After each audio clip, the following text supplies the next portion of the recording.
Oh. Check, can everyone hear me? Yes,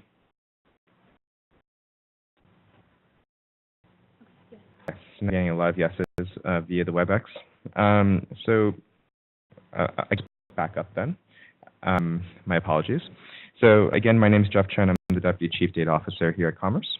And today we're going to go over data analysis. It's a large topic that requires quite a bit of attention. And the first 3 hours, I expect to provide a basic understanding of how to get started with data analysis using the R programming language. We are sitting right now in the Commerce Research Library, which is an amazing partner that provides a lot of resources for commerce employees. In particular, recently added a lot of data science books. So come down to Commerce headquarters, check it out, and they're incredible people over here. Before we launch into this, you should have received an email from the Data Academy. So that email provides instructions for things you should have done before class. So that includes taking a look at Intro to R, which was provided earlier on in the Data Academy progression. You should have also installed RStudio and opened it up and just made sure that it works. Oftentimes, RStudio requires you to download R separately, and so RStudio is an easy way for you to access the R programming language. I've also downloaded Amazon Web Services, a data set that we put on Amazon Web Services, direct download, and it's an RDA file. It's an R file that contains data in a compressed format that makes it easier to access information. And one other thing, and I'm sure I get this out of the way before we dive into everything. If you open up your R console,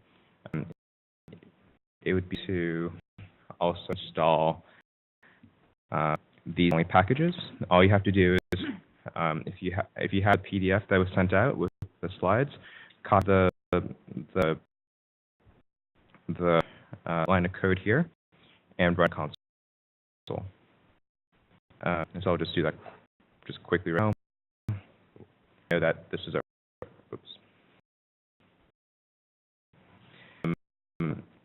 I've already done this, but we just copy and paste that line of code into your console and run it, and it should go and install these 3 code libraries that are necessary for today's work.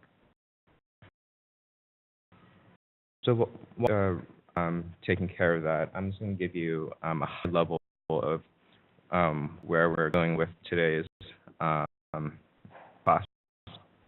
Start with talk data analysis as a workflow. It's not data analysis isn't just one simple thing. There's a lot of different steps that are involved, and I'll provide some context around that. There's also a more practical set of examples that we'll work on together, so that you understand and contextualize that workflow in a way that is going to help you accelerate your data analysis work. So why? Data analysis really sheds patterns using structured information and helps in decisions and advanced research. It's often a step that's used in academic research to formulate an opinion or a hypothesis. In decision making, oftentimes policy problems will involve a data component that will help illustrate if trends are moving in a certain direction, gut check the prevailing hypotheses or theories of the time. In terms of data analysis, as a statistician myself, this seems application applied to such a wide range of fields, and the weather, and looking at weather and weather-related services. There are, like if you have a call center, the call spike during a weather event. So you quantify the relationship of weather on different public services.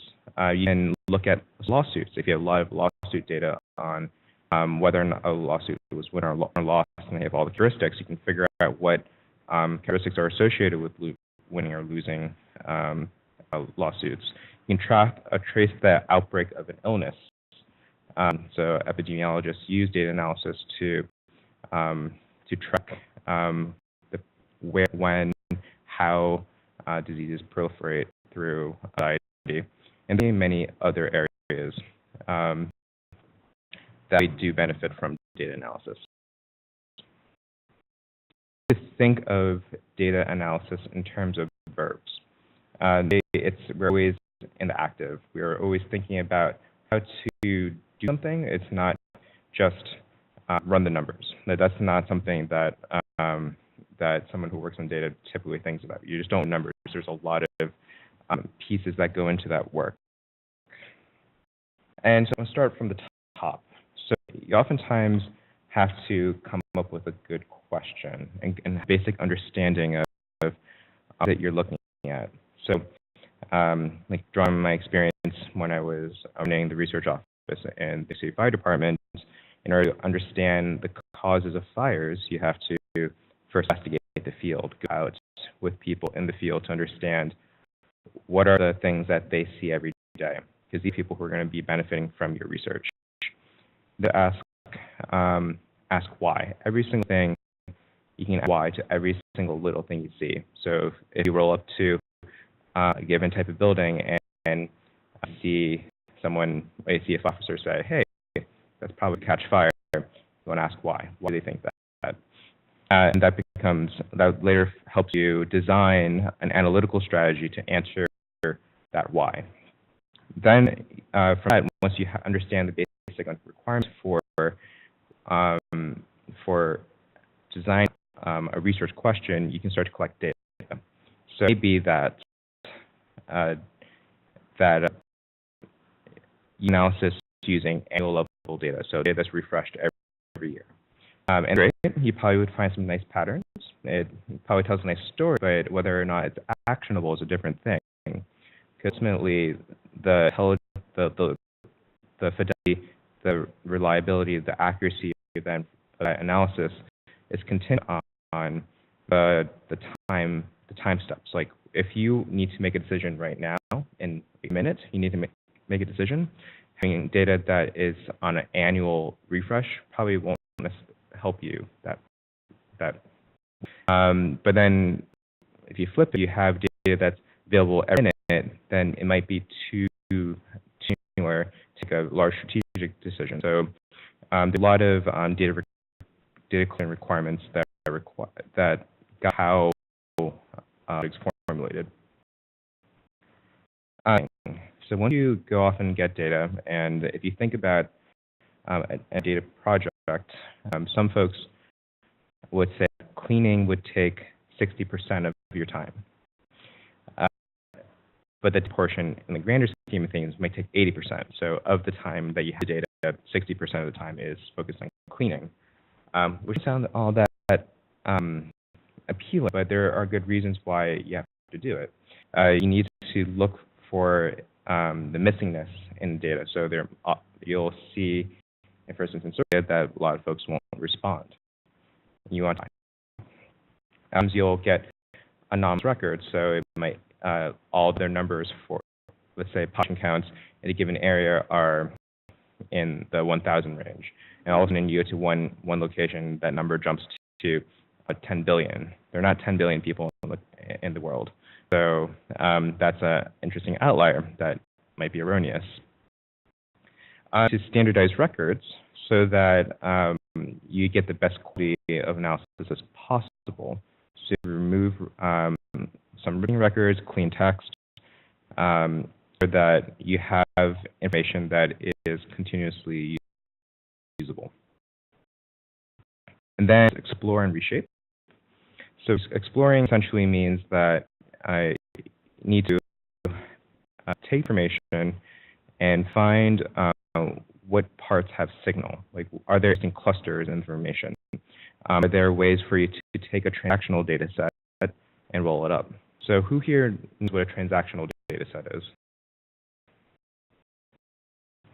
So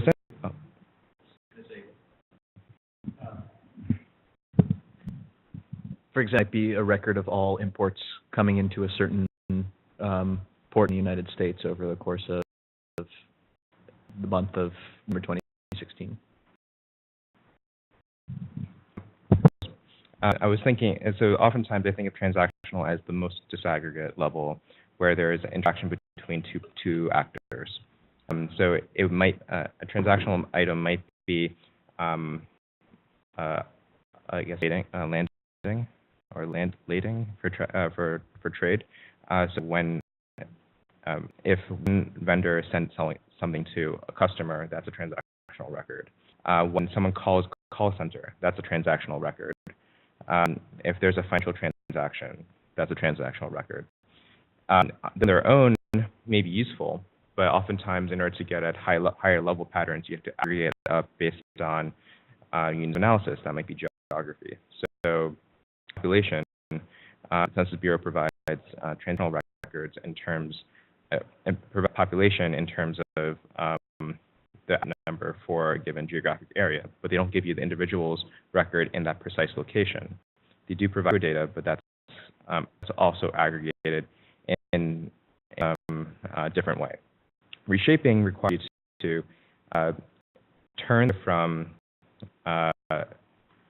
one form there so that it's usable for different programming functions. And I'll get into that a little bit later. That analysis requires identification of relationships between two quantities. So that's sometimes correlative analysis. There's also prediction.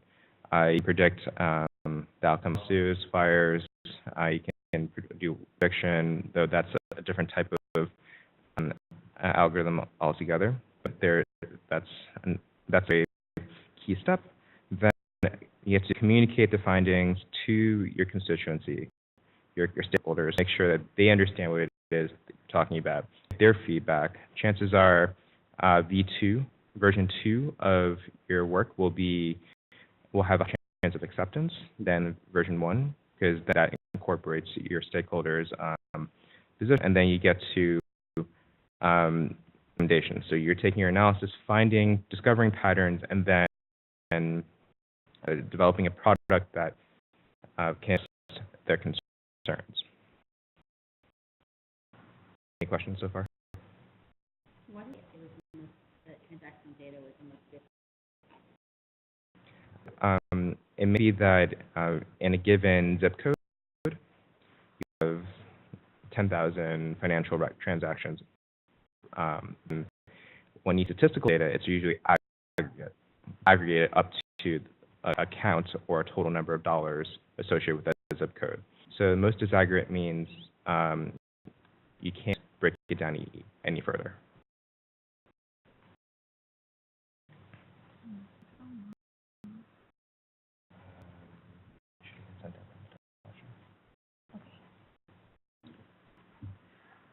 So they're not online anymore? Like I can't send them to them? Okay. Cool. Yes, we're largely going to focus on clean, explore, shape, analyze, and communicate portion. We're going to go investigate, ask, design, collect, because that involves a field trip, which I don't think is quite feasible.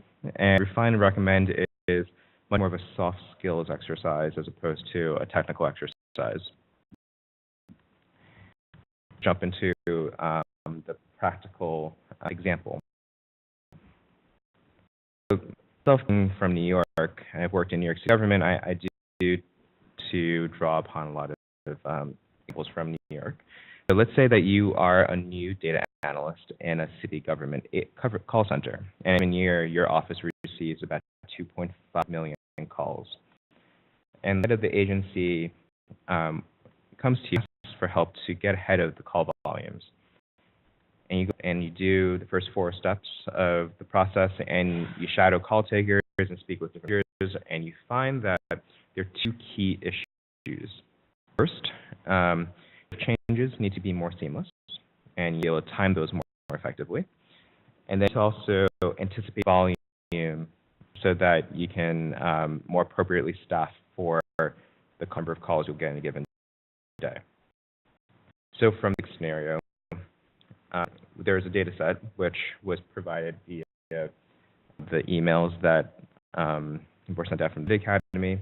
It was a link to it at the beginning of the presentation. Basically, the data set that has been provided is there are 301 service requests. So essentially, these are individual calls that were made by citizens in New York City over the course of the year 2015.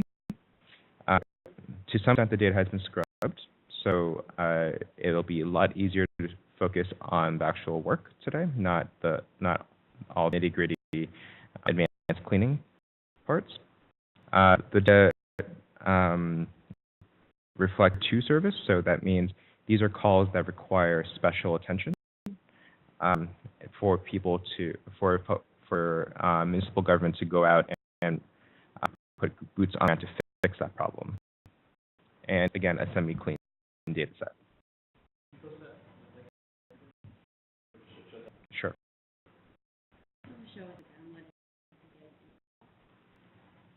We'll cover. Yeah.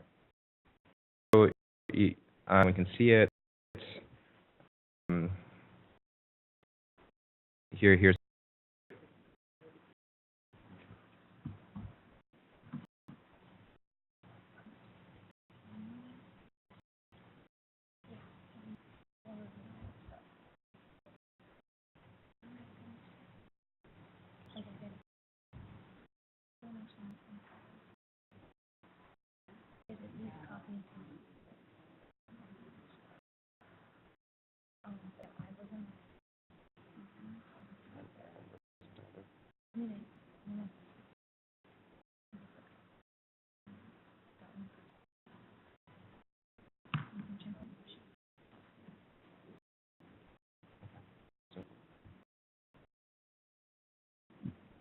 Hopefully you're okay. Yeah. Okay. To proceed, dive into the practical section. For today, I've outlined basically 5 questions that frame and help us answer the questions, the needs of the agency executive. The first question is, what's in the data set, and is the data set in shape? And it's a fluffier question for a good reason, but we'll do that with some R functionality. And we'll get into 2 questions on time data. So we have to take these call records and aggregate them up so that we can find when are the peaks in call activity over the course of the day, week, month. Provide recommendation for what are 2 good times to place a shift switch, meaning when should call takers come on and off in call volumes. They'll dive into relation. So this is a course in data analysis. Essentially, we want to find which, if there are 50 city-level agencies whose calls go into the call center. If a call taker had to take more than one of phone call, what types of calls should they be cross-trained? And I'll talk about that a little bit more. And there's left over, we'll go into spatial data. So looking at where are the service requests taking in the city geographically. Should we be open yet? It's not supposed to be open yet. Been on our screen yet. There are. Yeah, install practices. Yeah.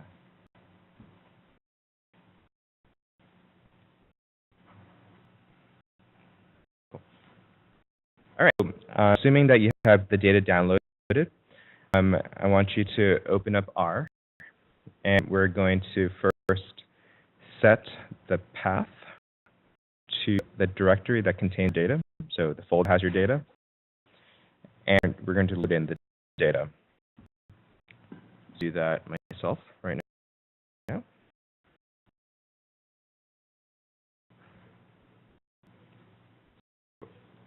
type in, well, actually, I have this over here. And this is a little bit because I know folks might not be able to see it. So I'm setting my working directory to the folder that contains my data.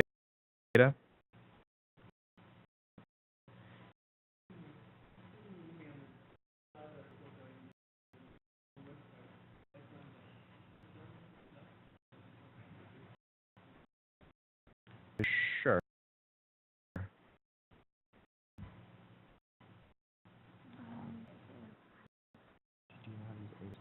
Hold on, as we're going to find a way to put the slides up somewhere that everyone can access.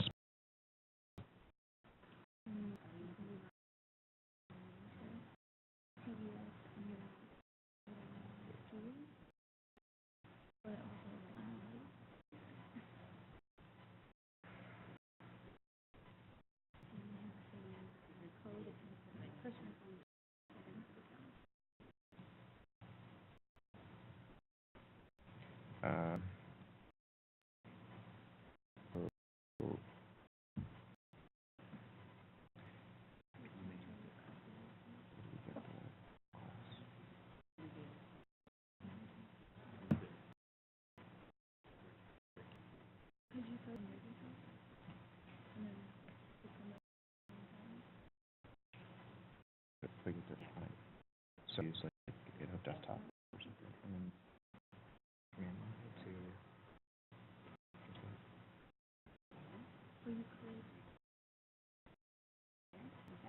I should create a new repository right now.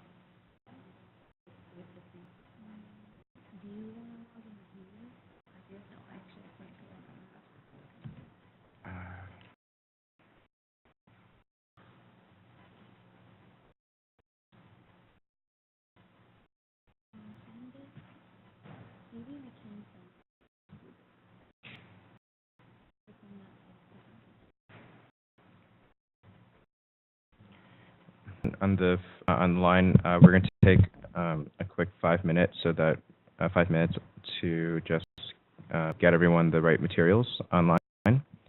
So bear with us.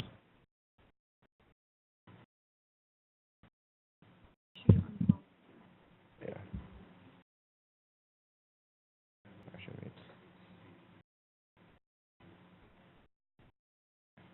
Those of you in the room, I'm going to put on the link on the screen.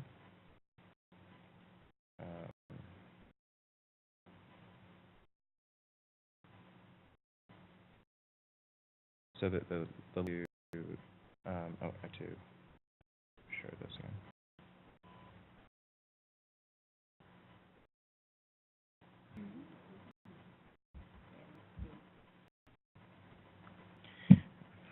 All right. So starting up again. So for those of you who need to get access to the presentation, we've provided a short link right here.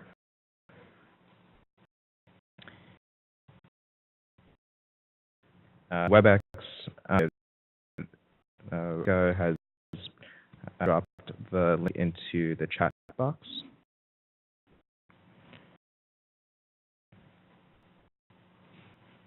So we should be able to download a file from Amazon Web Services.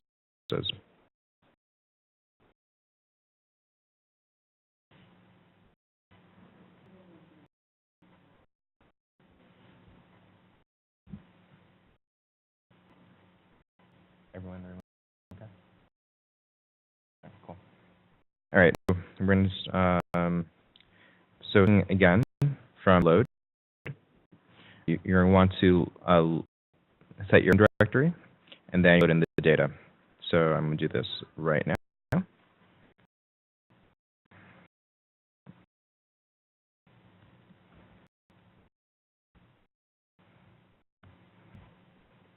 And it up to 10 seconds to load.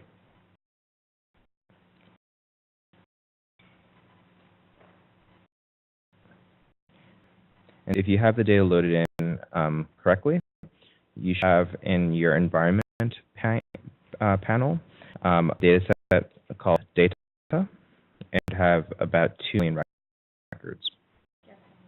So when you said that WD look at and load, within the folder, and then you put that on the load in the folder.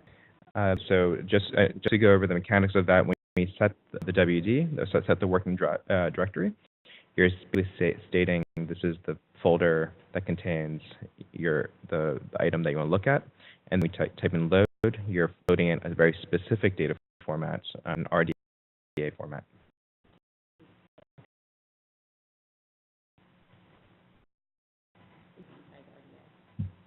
Yes, CSV, text, TXT. Now we're going to take a look at what's inside the data set. So these are very commonly used functions to help you look at the dimension of the data. So how many rows and columns, what are the column names, so let's call names. We're going to use head, which grabs the first X number of rows in the data set. TR, which refers to structure, and that'll provide you the type of variables that are contained in your data set. And summary, which will look at the form of each variable in your data set, then provide a distributional summary, so mean, median, quintiles, as well as for non-continuous variables such as like categoricals, like no, female.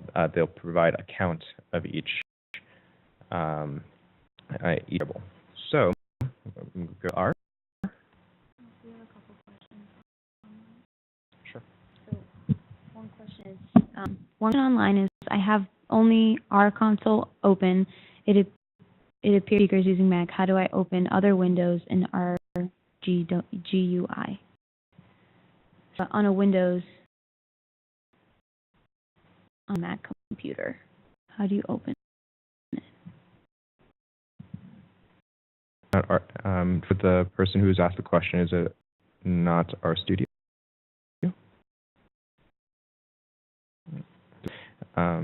So to that, I'll open up briefly here. But if for today's lecture, you can just type things in console. If you need to, you can click in your console script button up here. It should be the second from the right. You can type in your code there, and then you have to either copy that code from script editor into console, or you can use a run, an execute command, which you can find in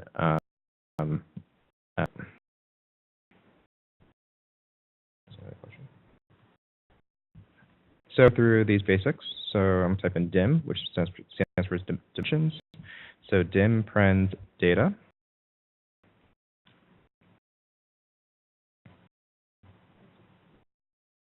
And have about 2 million, in the first value and 19 in the second. So that basically means you have 2 million rows and 19 variables. Now take a look at what's actually data set. So you can take call names, parens, and then put in data in there. And you press enter. You should get a list of all variables that are contained in the data set. It's like a unique key for each transaction, created date, so when this call was called in.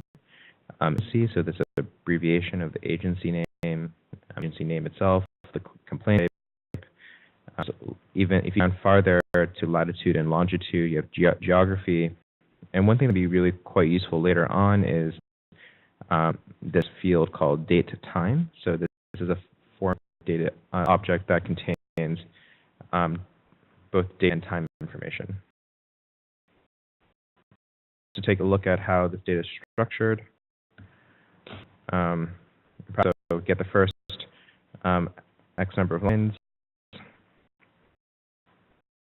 get how the data is packaged up.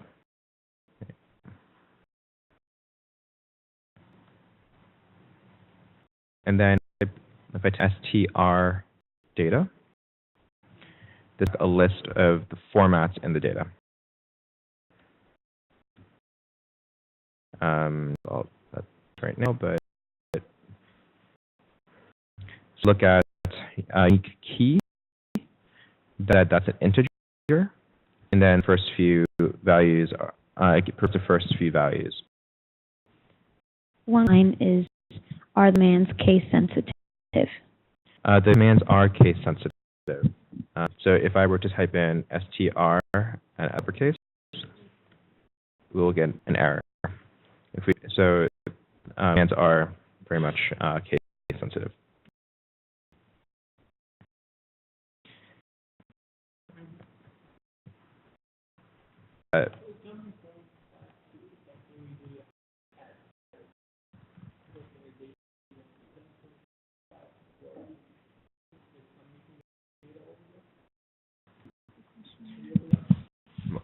So the question in the room, for when you open the data set and see in the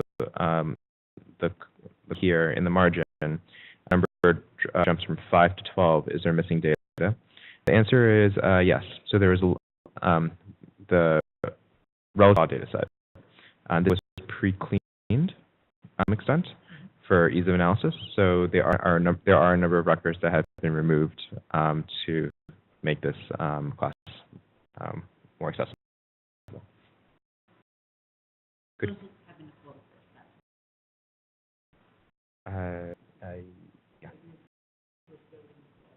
Yeah.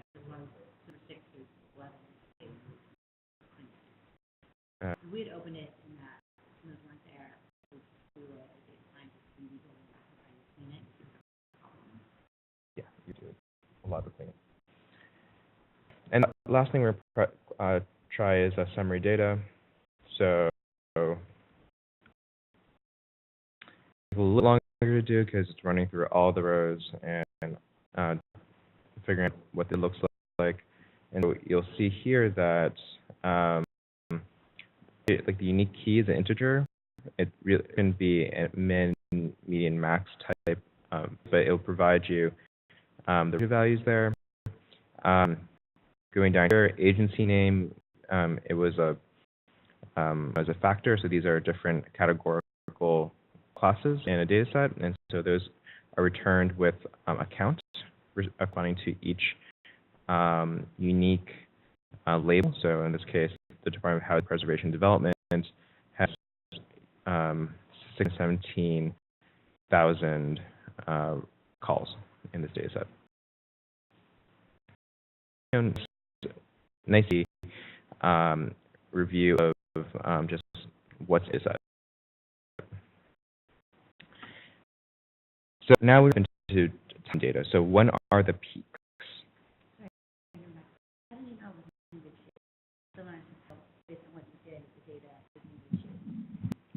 Question in the room for how the data is in good shape. That's a good point, because when looking through the data, one of the things you want to look for is missingness. And that's something I failed to point out, so thanks for the reminder. So if we look at the summary response, the summary data, you can try to see if there's any missingness. And usually that's represented as an NA, and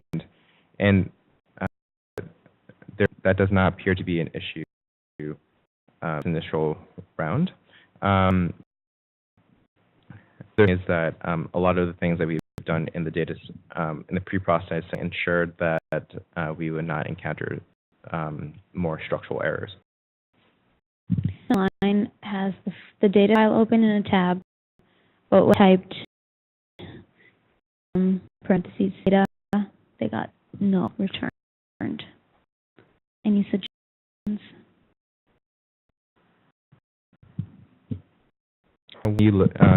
When you've loaded the data, does it open the environment pane in the upper right-hand side?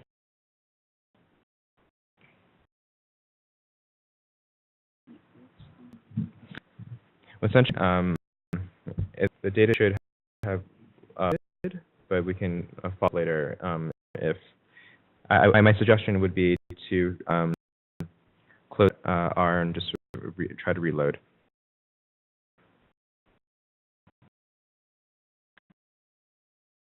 Time data. So we want to where the peaks. So we have data that contains time, but it's not aggregated in any meaningful way.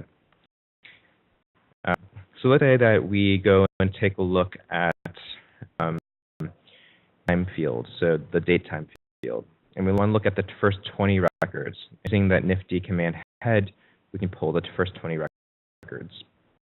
So I'm going to go back into R and type in data,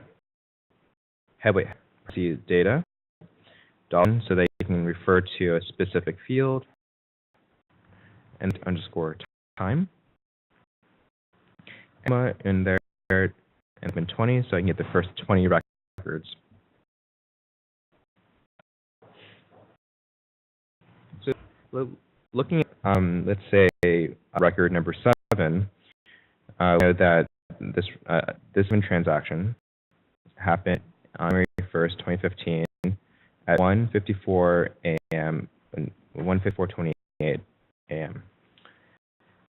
That does provide you a sense of how many other calls were happening. So talking about peaks, you need to roll up the data to some higher level. So in this case, when we think about the 24-hour cycle, roll up the data to the slot makes the most sense. Otherwise, it looks like noise. Patterns. So analysis, the key thing is you want to discover patterns, and oftentimes you'll find patterns through aggregation and averaging, counting, different levels of analysis.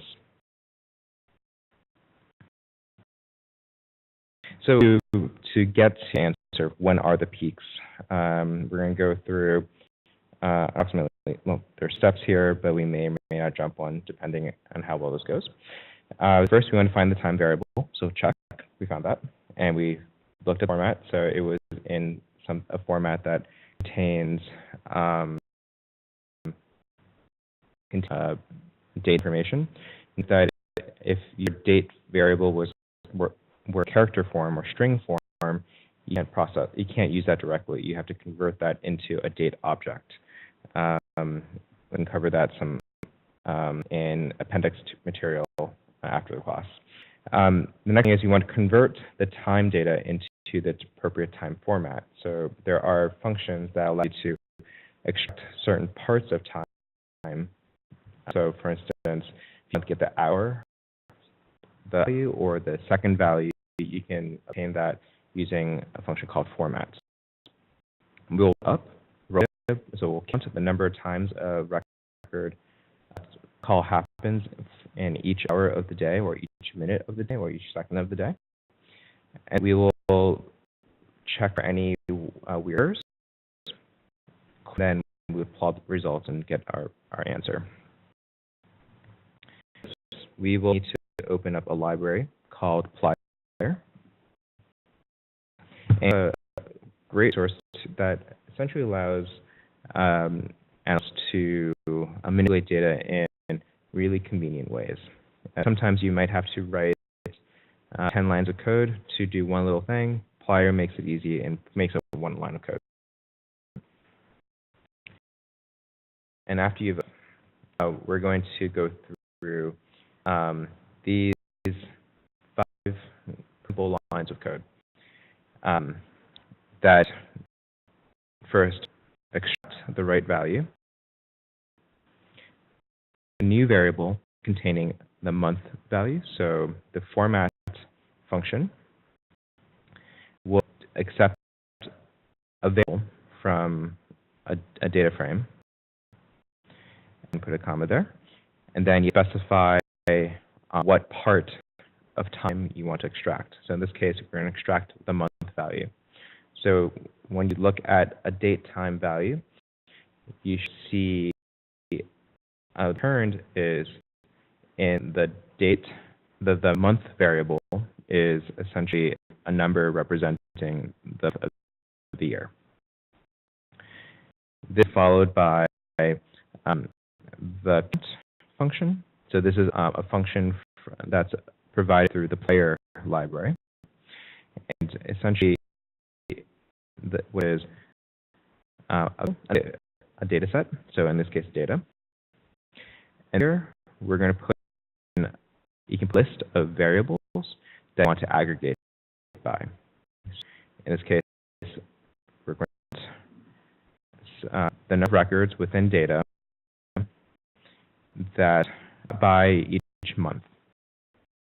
Make sure you put month in quotations because it's treated as a string here. You probably won't get a result.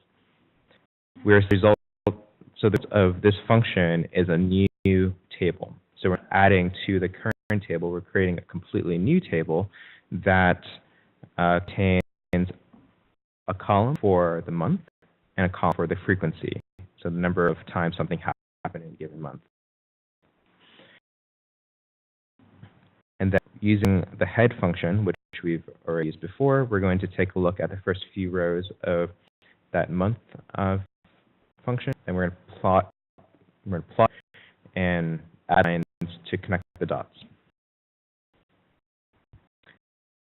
So let's give this a go.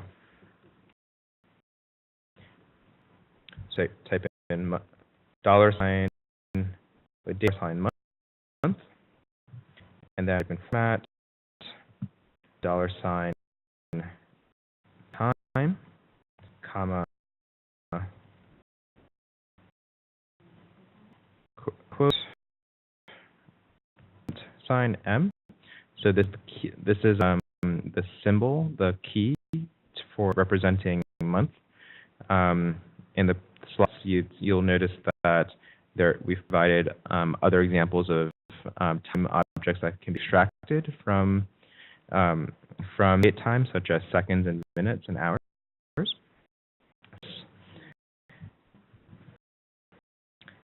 So then to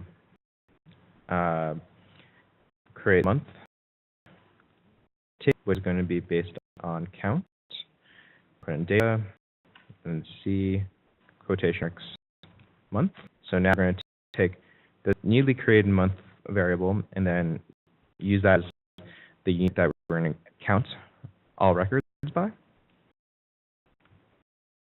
Okay, I did not load the player library, so shame on me. So second time's a charm. And then second to thing, type in head month. So you get the first 6 months with their data frequencies. We're going to type in plot month, which turn a graph. I want to do it on the right side. Look at brush. So we're going to type in this is head. It gives you the first 6 values.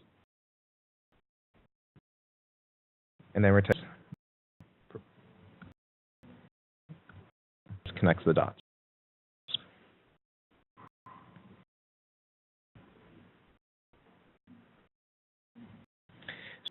Based on this, we can see that over the course of the year, we have some troughs.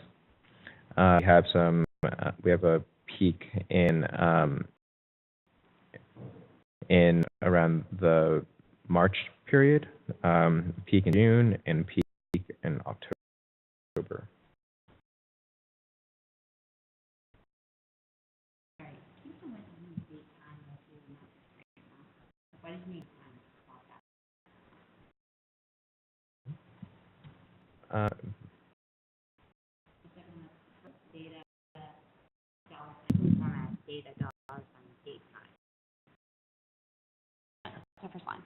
So the question was, why do we need to put in data $ date time as opposed to just data $? Well, I'm not really sure what the date time was needed to make this graph.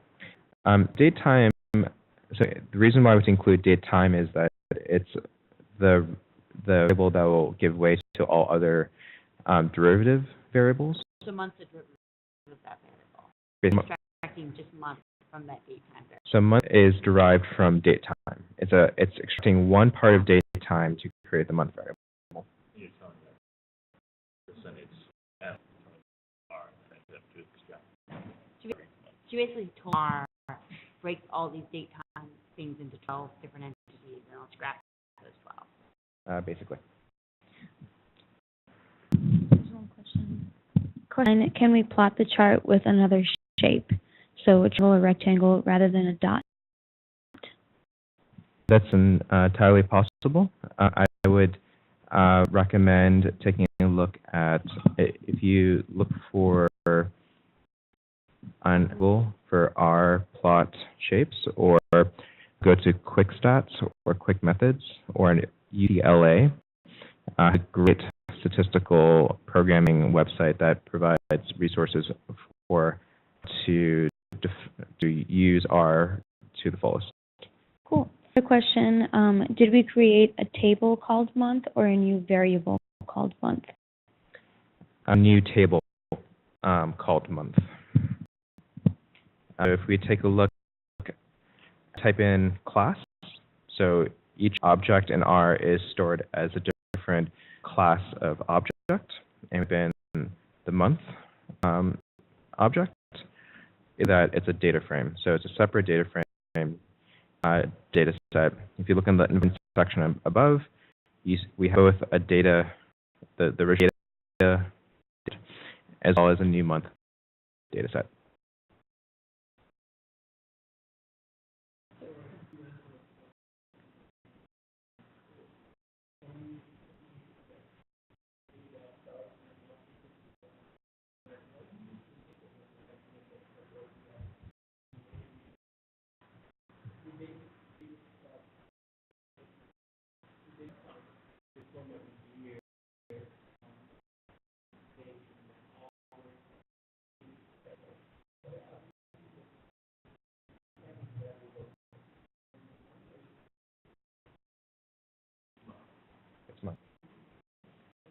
So what's the %m mean in the font function? So if you look down below on the lower left-hand side, there's a key for what are different other formats that can be derived, and this is going to be very key because in the next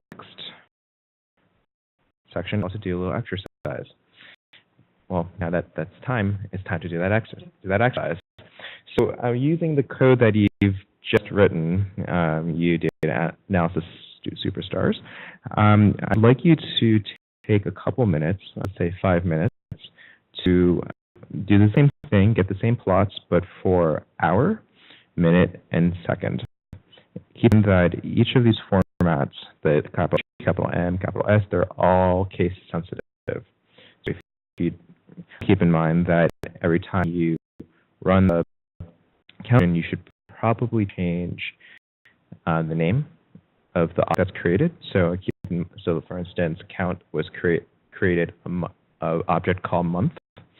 So remember that when you created the month variable in the data set, you change that to the appropriate time unit. So for instance, if I were to do this, I would copy the code and just out all the key variables.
So I know folks are probably still working.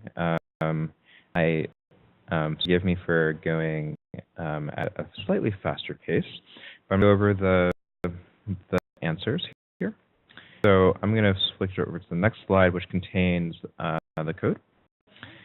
And actually, I'm going to plop into R. And so one thing I tell you to do is to plot 3 graphs in one window. And this is a little bit of fancy work that you don't have to do, but essentially this states that we want 3 rows and 1 column of graphs, and we go off and we run through each one of these bits of code. You'll get that result. You'll add a graph to the window, and then down here we tell all that we want to go back to only one graph per plot. So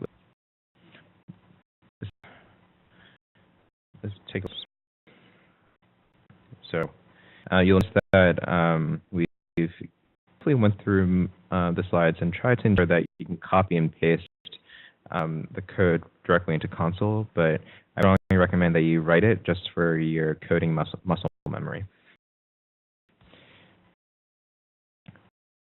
So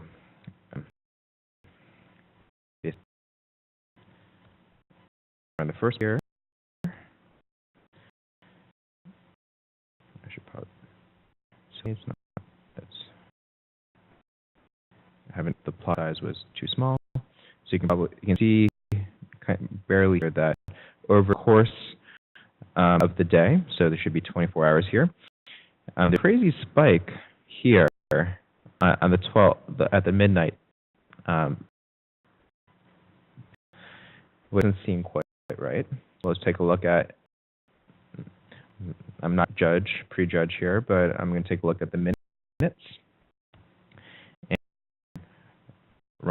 Oh, there's another spike at the zero position. Run through the second one. And oops. When you plot them, where are your old graphs go? When you plot a graph, where do the old graphs go? So in this particular case, we can accommodate up to 3 graphs in the window at a time. Every time I add a new graph, it gets added into the next position. If it were only 1 graph at a state, I would get overwritten or stored in history. In RStudio, they allow you to keep a history of that you've plotted before. And so this way you can compare your results throughout your workflow. Looking at these 3 graphs, you can see that there's a giant spike at the zero point, but not a good thing. From a data quality perspective, that probably means that a given agency is probably dumping all its records of the day to 12 o'clock, which is that when we look at we're looking for peaks over the course of the day, we'll never have a clear, clean result. So we're going to, and which brings to another this question, which is find the error. So now I start a little hunt for the error, and we know from the graph that at the hour, in the hour, this at the minute, the second, the zero time slot is probably the worst. And think about it probabilistically. And probabilistically, there's very little chance that you're going to have all these calls come in at that 1 second. Also, if you consider like the call capacity, that's just not feasible. So what I propose here is to find the error and remove it. It might not be the proper way of dealing with error. You need to oftentimes interrogate the data so that you understand where that originating from. Like which agency is causing the error. In this case, if you were to dig into it, you'd see that is actually the Housing Preservation and Development. They work on a daily basis. But we're going to just do this a quick dirty way, just for the sake of mechanics. So we're going to create a Boolean flag, so a true-false flag based on conditions in the data. That starts with take this newly created hour variable from the exercise, and then you created minute variable from the exercise. Open seconds as well, but I'm just going to save you the trouble of writing too many of these conditions out. And basically what we're doing here is we're looking for cases where hour equals 00, so you need to have this double equals sign to represent a logical condition, and then we're putting an and here so that we're looking for the intersection of hour 0 and minute is 0. So put to action. Okay. Then we're going to data hour equal 00. Min. Okay, so I put that. There was one little error in the slides. I put in that the example code contained minute, not min. And that double equals to quotation 00 station. And press enter. Look at it. We're going to use the table function to let's take a look at how many trues and falses we have. And quite staggering. Where true, in this case, true means that you found records that meet the criteria that's specified above, and false means it doesn't. So you have 326,500 records that popped up at midnight sharp.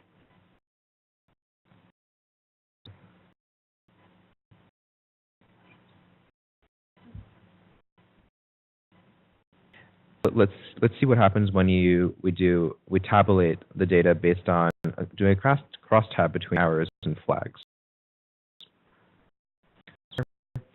I can go key up 1 just to reuse the function that was stated before, and then just add in data $hour, comma, and add an output that show you the total records that occur in each hour bucket by whether or not there was a flag. And the inter columns, false and true. All the time you should see any number in this table is in the upper right. Here, the condition was set for 0 hour.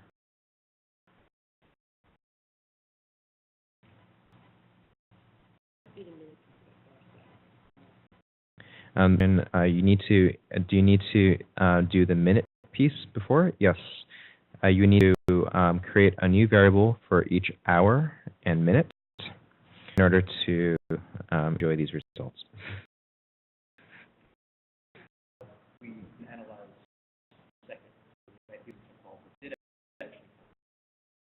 But, yeah. So I looked at it and There was a good point that we didn't include seconds in the condition, and that's true. And we are losing approximately 900 calls as a result. So this is a good opportunity to point out that in data analysis, while functions themselves are objective, your choice of how you put the analysis together and process and clean are quite subjective. A plus sign. So one code is adding a plus, basically requesting more code. The second is how do you exit it with a plus sign? You can exit the edit by pressing escape. If you have an additional plus sign, and it often means that that R is waiting for you to finish your command. So, for example, if I were to type table hour, and then close the parentheses, the plus sign show up in the lower left, because it's expecting you to add remaining arguments in your command. So in this case, you can finish it by adding data $sign flag run.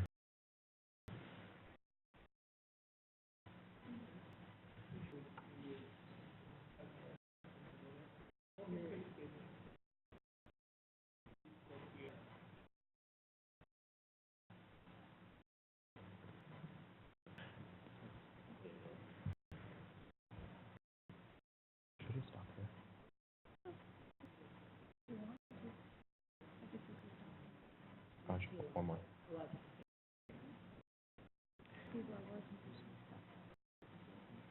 So wait a sec.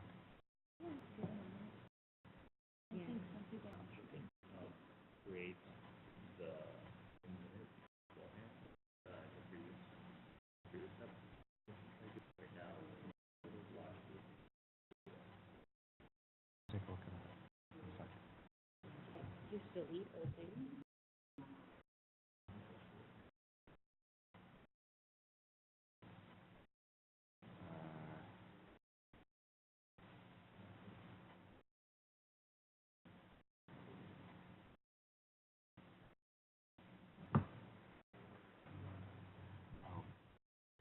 Check to see if you actually did it. Or no.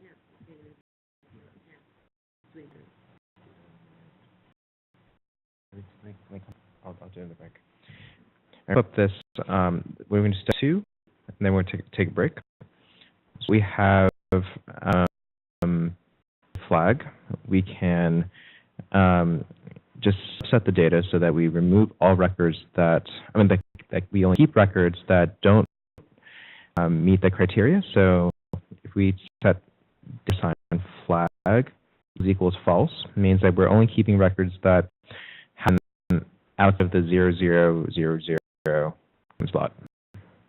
As a reshape, when you're extracting rows from a data set, you can add you need to specify the data set, the data frame. You open up these square brackets.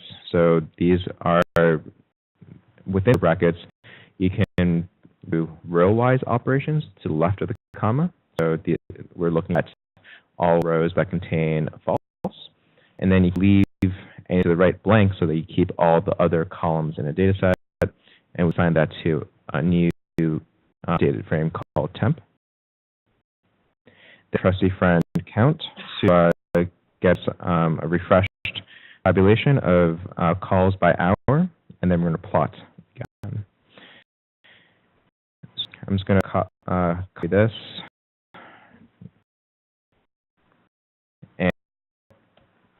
And of course, there is some error.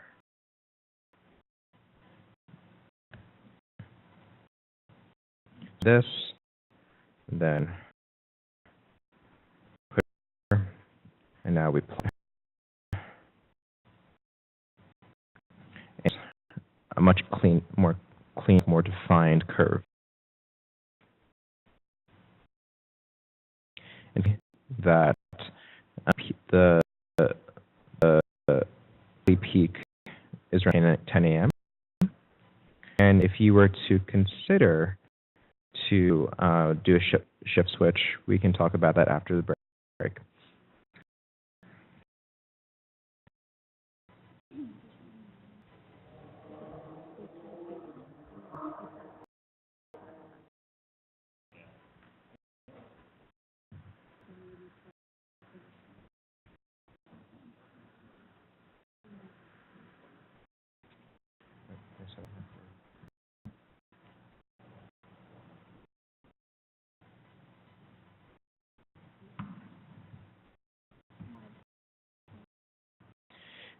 So back to the slides.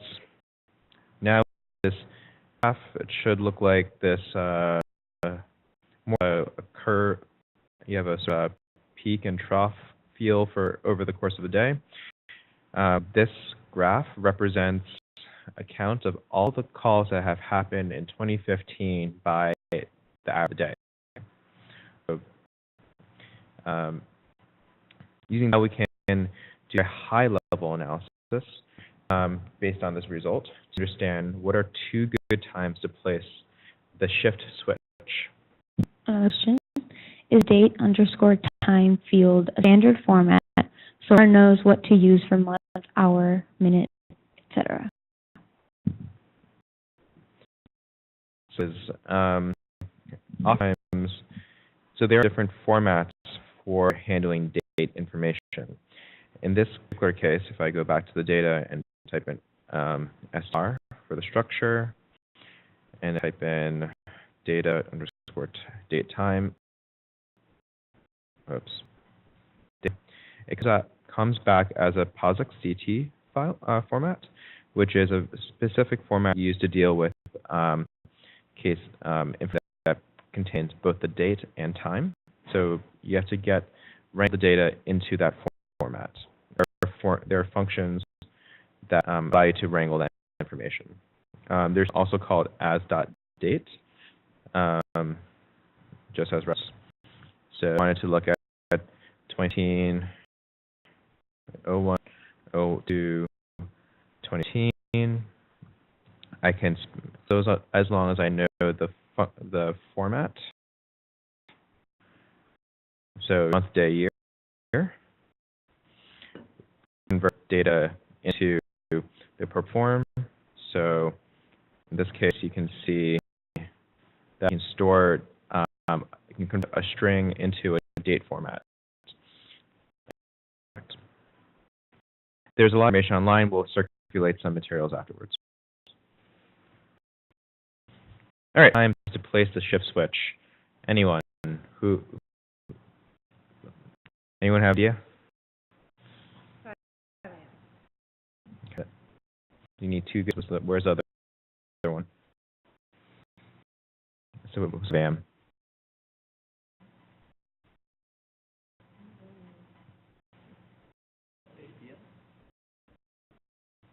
Approximately 8 p.m. is good. And so really, through the simple graph, you find the two lowest traffic times. You probably want to be switching out people during peak period because there's a chance that you'll drop calls and service quality goes down.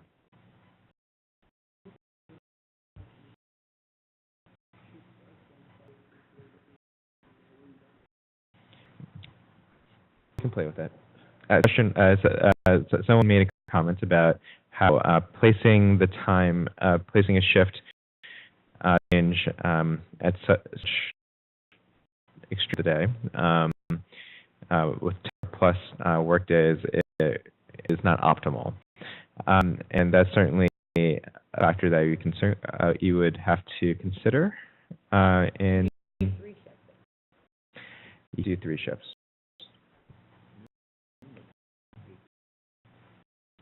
Then next piece, which is correlation, and basically the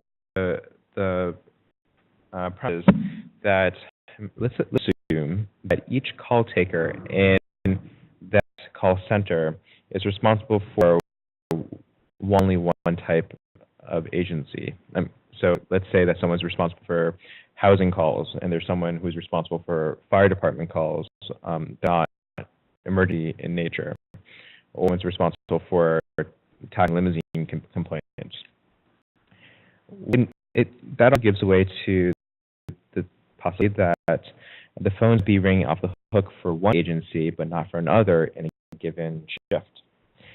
Meaning someone is likely to not be so happy, another person is going to be a little bit more relaxed. So to be able to balance the load, it may be a good idea to train each call taker in to 2 agencies worth of calls. Is like, how should agencies be paired? Like, how do you determine which agencies should they're called inside so that it makes logical sense to pair someone in different types of agency calls. And so think about the idea of pairing. Let's take these three hypothetical examples. In each graph, we're comparing a hypothetical agency 1 to three other agencies. And so agency 1 has this sort of growing sinusoidal curve, where agency 2 has this sort of asymptotic diminishing curve. There's very few changes in direction. And agency 1 and 3 are going generally in the same direction on average, but the ups and downs don't really coincide. And pairing 3, agency 1 and agency 4 are in lockstep. So the idea is they'll be going in the same direction probably at the same time. To take those points, that first graph, and you're to plot them against one another. So the thing is, like, if we go back here, we're plotting the number of calls over time. So to set the number of calls to one another in a scatter plot, you can start to see how the relationship shakes out. In the first pairing, agency 1 and 2, they have a sort of negative relationship. They're not going in the same direction. And you know this is when you look at any given point, you can see sort of the relationship that unfolds. So in this case, agency 2 calls are really abundant. Agency 1 calls are really not happening. In this pairing, agency 1 and 3, there's generally an upward sloping curve. So that as agency 3 calls increase, agency 1 calls increase at the same time. But there's a bit of a scatter, because it may be that in times of the day, agency 3 calls might be high and it's proportional to agency 1 calls. Spread here, indication that there's a much weaker relationship, but they're generally going in the same direction. And they call agency the third pairing, agency 1 and 4, are moving together in lockstep. And they're moving perfectly together. It should look like a straight line.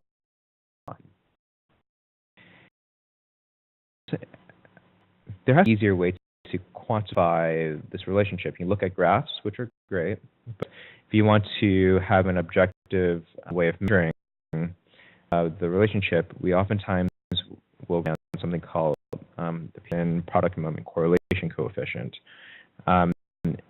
It's a bit of a mouthful, but we oftentimes just refer to it as the correlation coefficient. And it's a measure of linear dependence.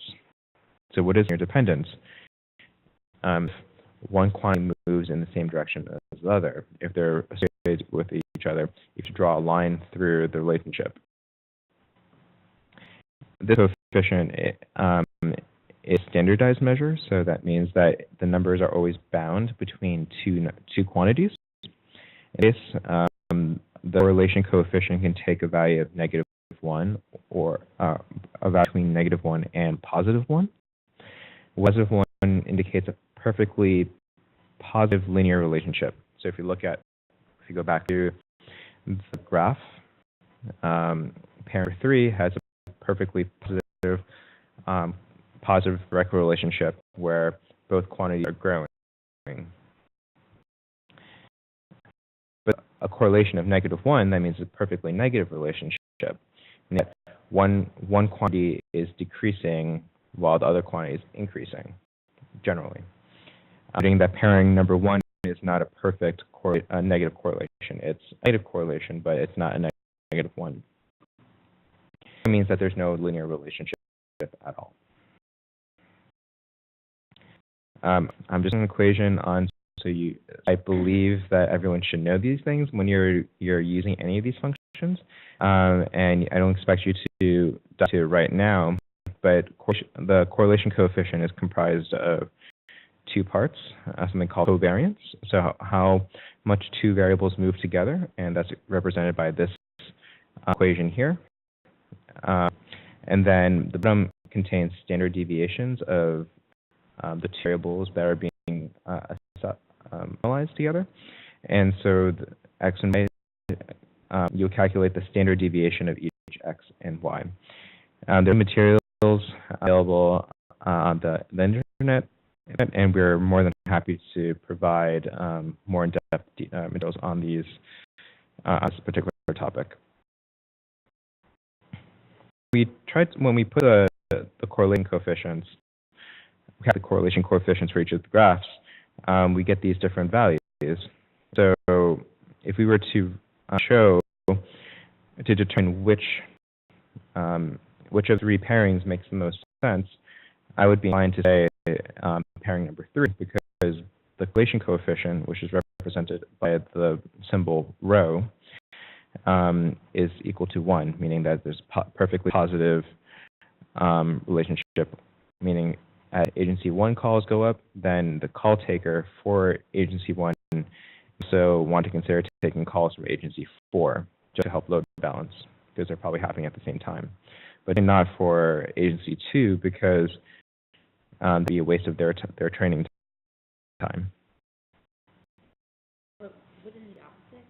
Because if you're taking agency 1 has 10 calls coming in and one person answer it, and agency 4 has also dozen calls in with one person answer it. Wouldn't you want it to be a time when agency 4 had 0 calls, agency 1 had 12 calls, so between two people? So the question was, shouldn't we be doing the opposite? So when agency, more like the agency 1 agency relationship as opposed to the agency 1 agency 4 relationship. So in this case, it's a judgment. And so in call taking, oftentimes you want to maintain a service level. And in order to make sure that calls are answered in a timely fashion, you might have to move people off of less busy areas onto more busy areas, so that they can ensure that all calls are coming in are answered within a timely fashion. So in this case, we would value a positive correlation over time between two agencies, so that if someone is between calls and they don't have a call come in, they can probably take on another call from another agency. It's not perfect analysis, but it's a way to take a look at it. So we're going to now to apply concept to the data. There are 6 basic steps. First, we want to roll up calls, agency, date, and hour, and this is that you can do that using nifty count function. I'm going to do something called reshaping, and I'll explain what it is in a second. We're going to do some additional data cleansing preparation so that we can get to creating a correlation matrix. And there's another function that I'll introduce you to in a second. And we'll visualize the correlation so that you can find pairs of candidates.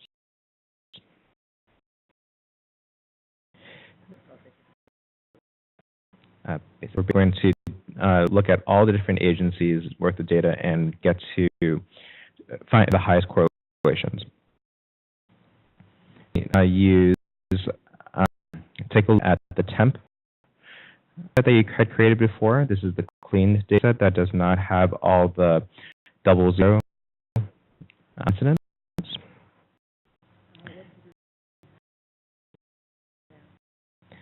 We can go not have that. I'll run through that in a second.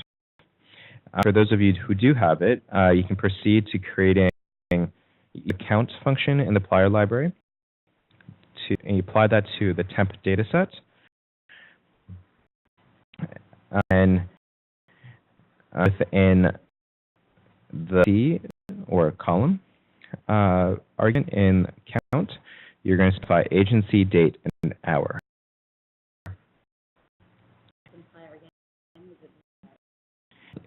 You to open apply again if you've already opened it.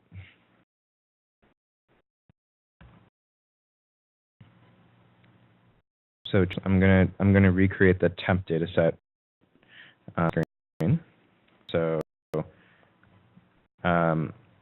we have to create the data flag. So data flag, you have to have renamed your hour and minute.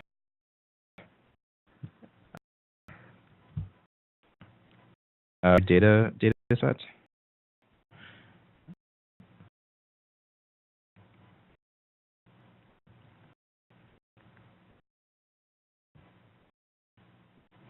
And then you're going to create a temp data set using false.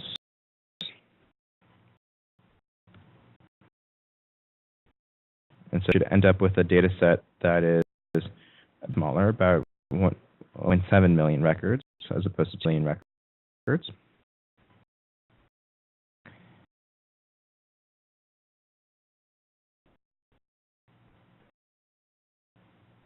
And create, you can use following derivative data set any way you want. So I just called it count. It's a bad idea to call to name a data set function. So I'm going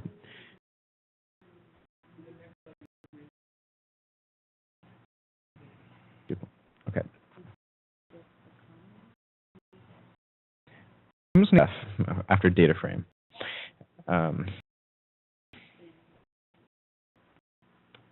If a data frame that's going to contain the counted variable, the counted data derived from the steps, agency, date, and Sorry, what is DF? DF is a new name.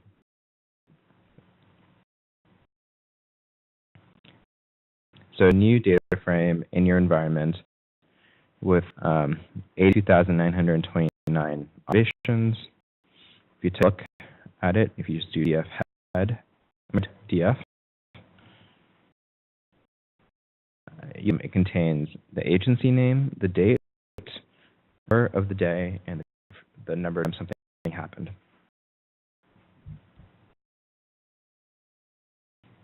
If you would add, it would just sit there. I'm not doing anything with it. It would be like on dormant until you type the call on it. Okay, so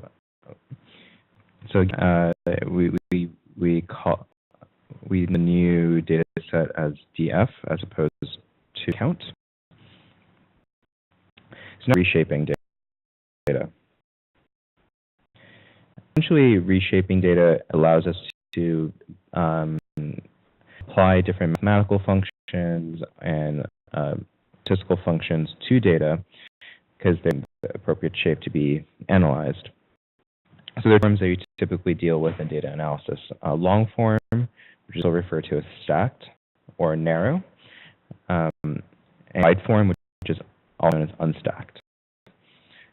Long form basically means that there's one and only one column that contains a value, and other columns are contain the sort of descriptors. So in this case, it repeats over and over again. Hours repeats over and over again. Agency repeats over and over again. The frequency corresponds to the value that represents this combination. So what happened with the NYPD on December 1st at 2 a.m.? Well, there were calls. But in form, you can't really do much analysis. You have to reshape or turn the data from long to wide so that you can analyze the frequencies together. In this case, we're going to pull it wide by moving agency into the head, the variables, so that you have a date column and hour column. So one and only one time period represented in each row, and each additional column represents the frequency of that or that particular combination of date, time, and agency.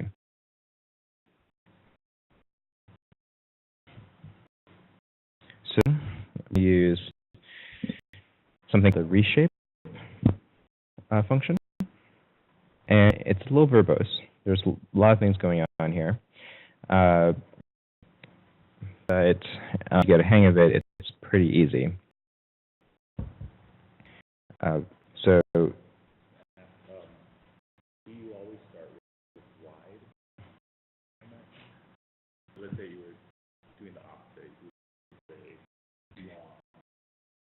So you always start from wide, and so it's on the data set.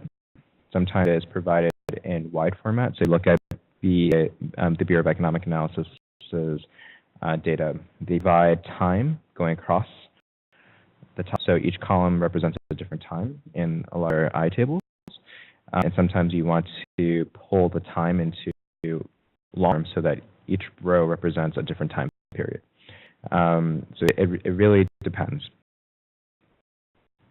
Function, you need to put in data frame that's going to be manipulated. So in this case, it would be df, not counts.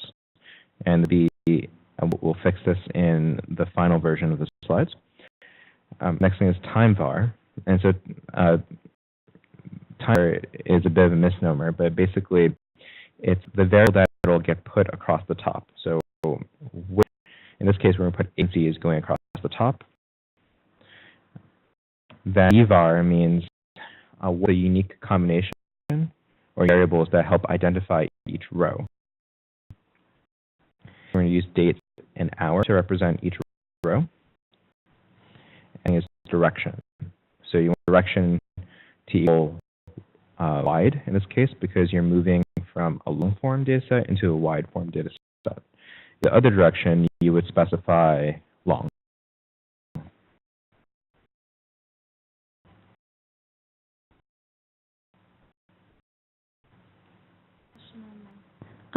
Kind of a little from before. If you called the different count and not def, is there any way to change it?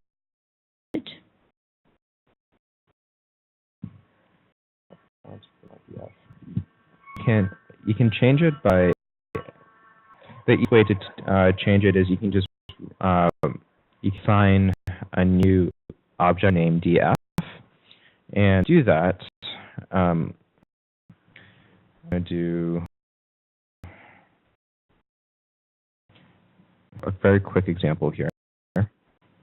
So let's say that I had named this count.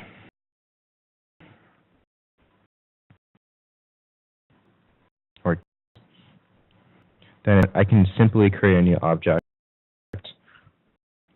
by adding counts to df.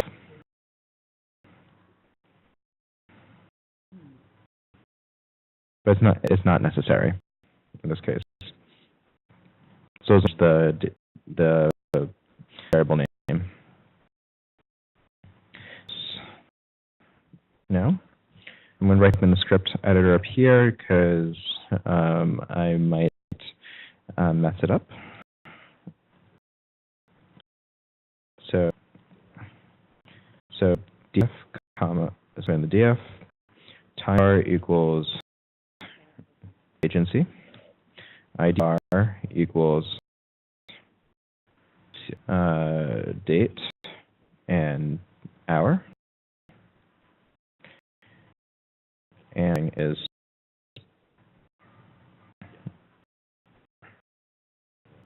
direct equals wide.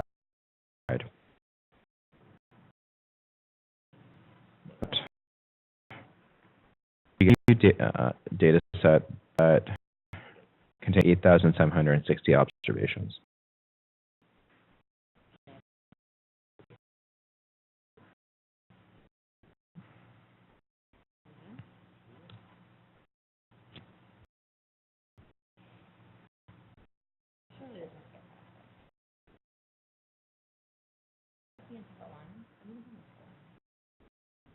separate line, just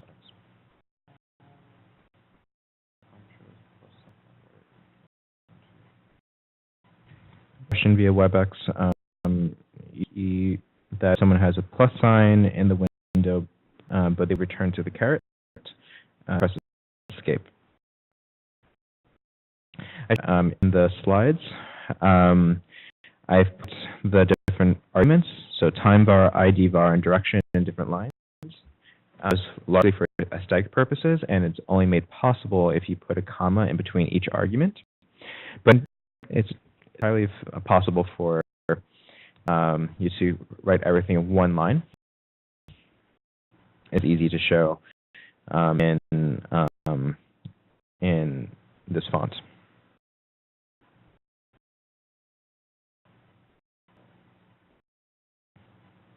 Now that we have this wide set, let's take a quick look at it. So I can type in dim, wide, call names, wide.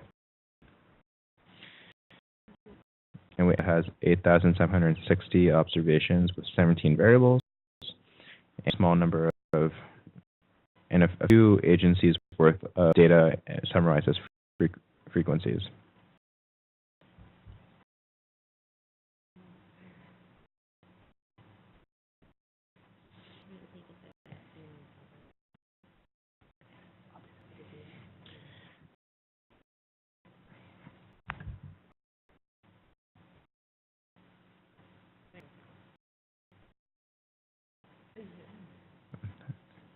Why don't you take a second to take a look at the values in the dataset? I'm looking at the head.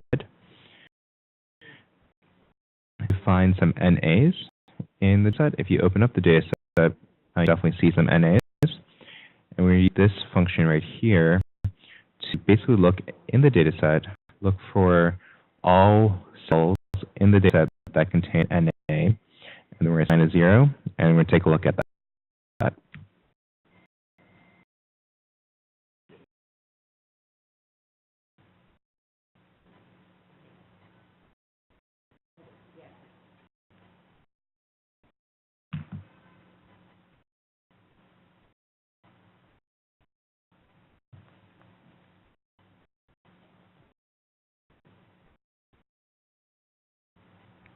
All right, we're going to do this very quickly. So, wide. All right, all these NAs, that's certainly not going to be good for doing analysis. Sometimes you want to keep NAs, but in this case, we want to fill the zeros because we know that nothing happened in that date time slot. So then we're to what is .na. .na is a function that helps you that returns a Boolean for when a value is NA. Then we're assigning that to zeros to all cells in a data set that contain an NA. Head, wide, all the NAs have disappeared, and now they've been replaced with zeros. And just to show you what happens when you type in, let's say I have a data set that contains 0, 1, 2, 3, and then NA, NA.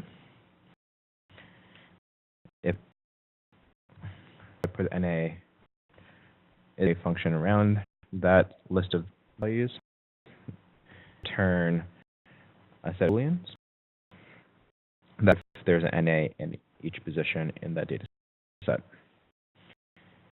And then to, let's say that value were assigned to something,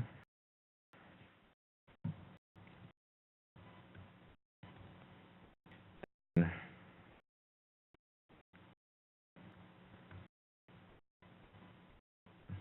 just replace it.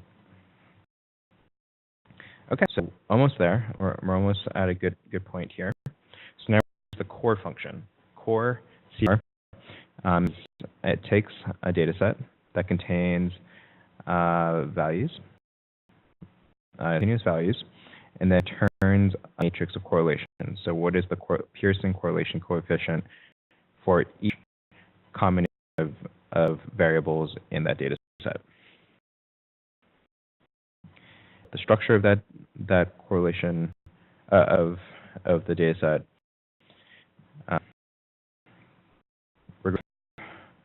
A couple of things. This correlation works. So any variable that's not a number in the data set, it will kick back an error. We're going to fix that, and then we're going to rewrite correlation. Clear, but you'll see in a sec. So I'm going to type core wide. And because I know that with a data set, we have a whole bunch of numerics, but then we have a date format, character format, a variable in date format, and variable in character format, which is not accepted in correlation. So you go in and just remove the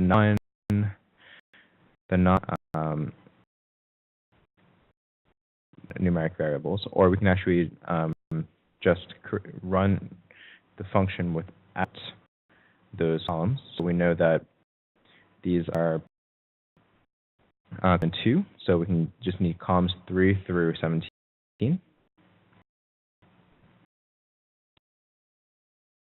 So run this. Keeping that we're in here, we're going to extract columns 3 through 17 as a new temporary data set, and then run it through the correlation function. When I run through that, we get this crazy mess of numbers.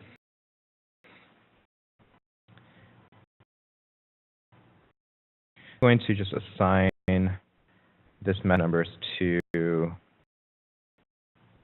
something or a short form matrix. And so if we get that matrix, we have 18 by 17 row by column matrix of correlation values. So the matrix, you'll see that DCA, so that's the Department of Consumer Affairs in New York City, in both the rows and columns. So the intersection is 1 because correlating a variable against itself will be 1. And see that this pattern happens along the diagonal. Say we want to, what is the top correlate to DCA? Then just simply sort and see that the highest value is 0.69, which is the Department of Buildings.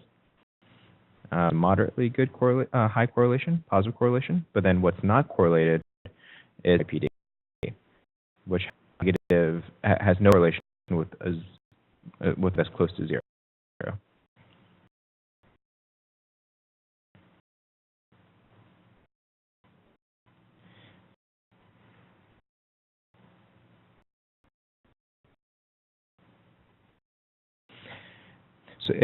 So having this mess of numbers is not particularly helpful. So one thing we do in data analysis is to have a very simple visualization. So we're going to rely on something called the core plot package. If you type in install.packages, and if you have installed this already, please do so. And all it call it the core plot library.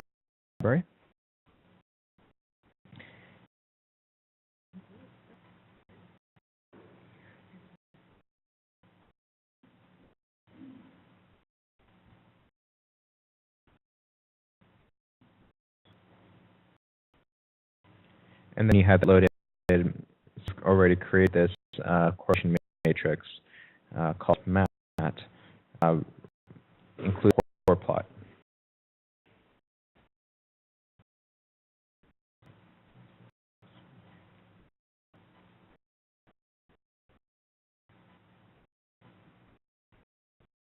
There's about whether the formulation of is dot and is dot null or is dot something else a way for other values, and there are preset that are formulation of is dot blank.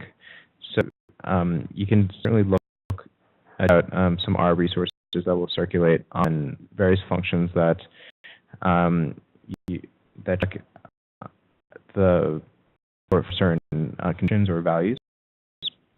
So is .null are commonly used functions. I'll just into this. Turn up the core plot library. And since I have the core matrix saved from before, what I need to do is type in core plot mat.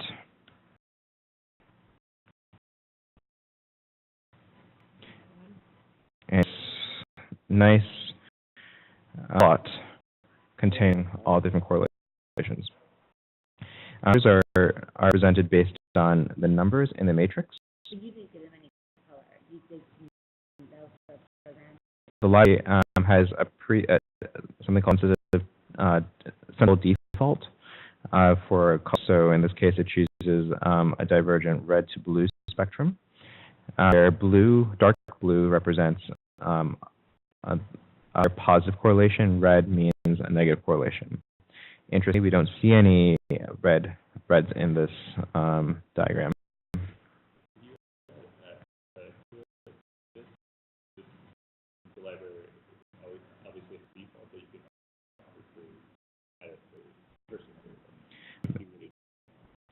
The thing about corporate is you can format the graphs in any which way. I'm going to show you a couple of basic functions to reformat the shapes in the diagram, the plots, as well as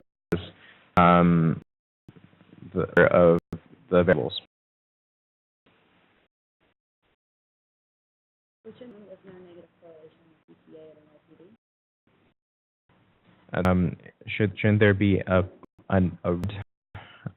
blob in the trim, and because there are a couple of negative correlations, and that's true, but they are very close to zero. So here's the legend, and see that values that are close to zero are represented as like very faint red, and there are a couple of like very faint reds where MPD is, but it's a much smaller, it's negligible correlation. So we can use a couple of tweaks. We use a method called, I actually prefer this one, method equals ellipse. And, basically produce an negated ellipse that would represent the shape and compactness and tightness of a relationship. And we can also order relations by clusters. Until the 3 plots per canvas setting. So that I would say type in dev.off. So I can do this, dev.off. And we do just click in the other option, and so then for all the plots that come thereafter, you will not get the 3 plots option. I'm going to just copy this function and run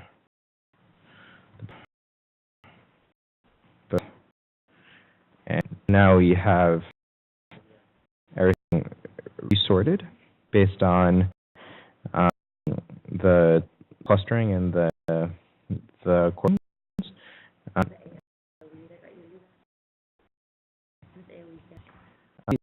It takes something called the first principal component, which is something that we're not covering in this class, and some fancy stuff to sort so that they look more aesthetically pleasing.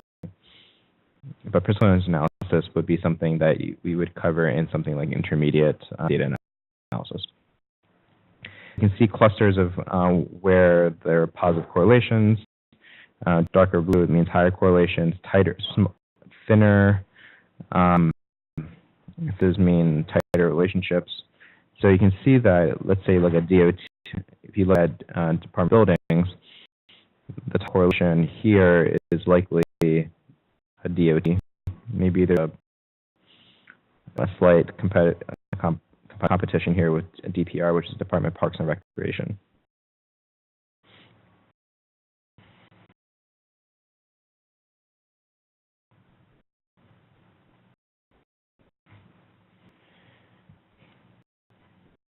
So, question, if you were a call taker at DOT, which would be your secondary agency? And if you handle NYPD calls, which should be your secondary? So on the DOT.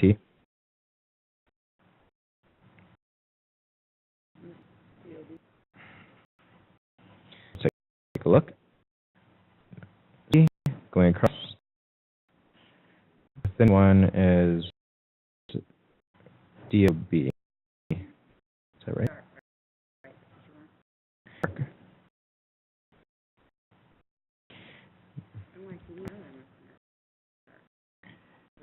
PD, as close to zero, so I would strongly not to make a recommendation for a paired agency with NYPD because it would just be a waste of time. It coincides with their calls. And we can just, by going back into our environment, open the matrix file, and then roll over to DA and just there's one value that's 0.71, and that corresponds to DOB. So that is your best bet there. And we can do anything with NYPD. There aren't any strong correlations here. They're all pretty small. Small meaning like head is oftentimes less than 0.5. That's not a concrete threshold. It's just a ballpark. And we go across. The top one would be TLC, but really it's a small correlation of 0.2. And we question? Retract data as well when looking for variables that are correlated. Corpel work when there are variables that can be correlated in the core function. It's likely that you'll have a stock data set with two data columns that are comparable. You change everything into wide form otherwise.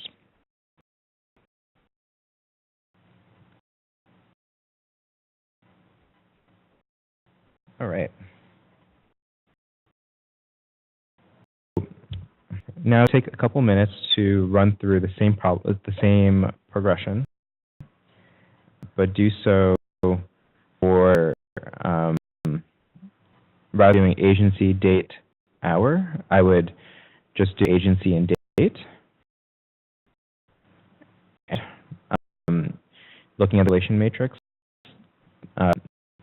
figure out is the most correlated agency to DCA.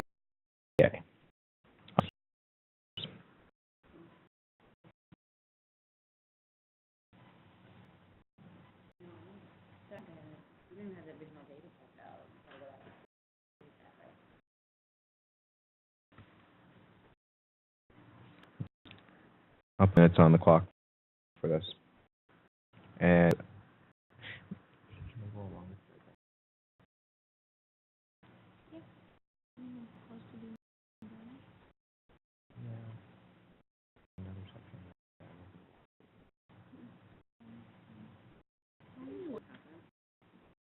we're just done.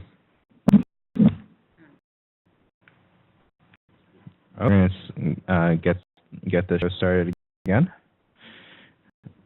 So to get this to work, so as a refresher, we're trying to obtain the correlation matrix for data that is aggregated by agency and date only. So we've removed hour from the requirements. And our goal is to figure out which agency is most correlated with DCA, or the Department of Consumer Affairs. And in short, here's the answer to here's the way to do that.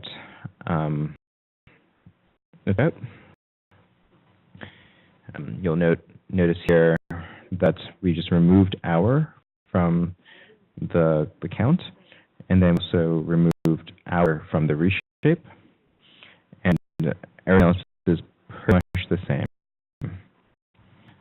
So I'm just going to copy this code.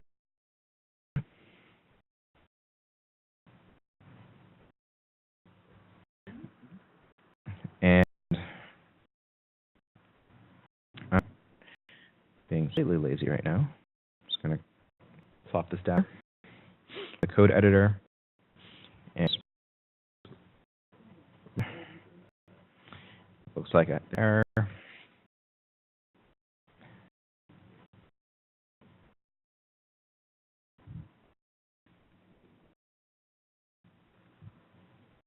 I'm in DF so that it's consistent.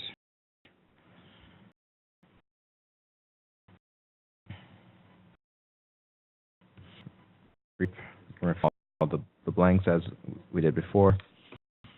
We're going to create the variable because it's not a numeric. And then create the matrix. Actually, look at the correlation matrix, which is not what I just clicked on. If we look at A, and we sort the results, the correlations, then we find that the top kit is purple things. So with a correlation of 0.83, so 83% correlation.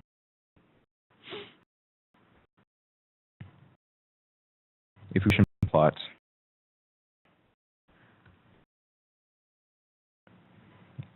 we see some more divergent patterns here. Odds are announced at the level. Might be due to the letters that show in larger aggregates. So we're not looking at the hourly level anymore. We're looking at the daily level, and then there might be that there's more of a chance of seeing signal, and that's helpful. But the internability is not as good because you don't staff on a daily basis. You probably staff on a shift basis.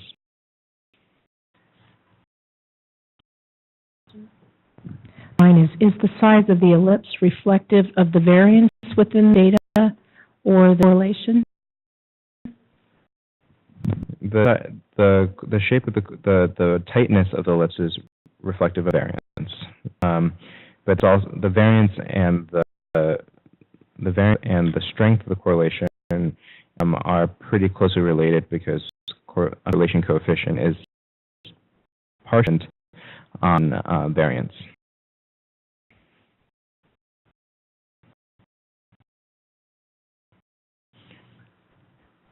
Got more materials on the formulation of the correlation coefficient.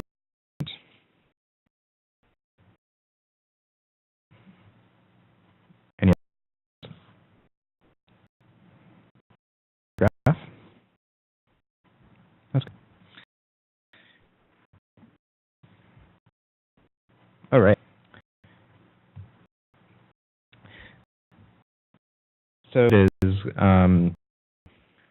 to focus on spatial data, and not really help with the call center activity because call centers might not necessarily have direct relationships to where resources are placed in the field.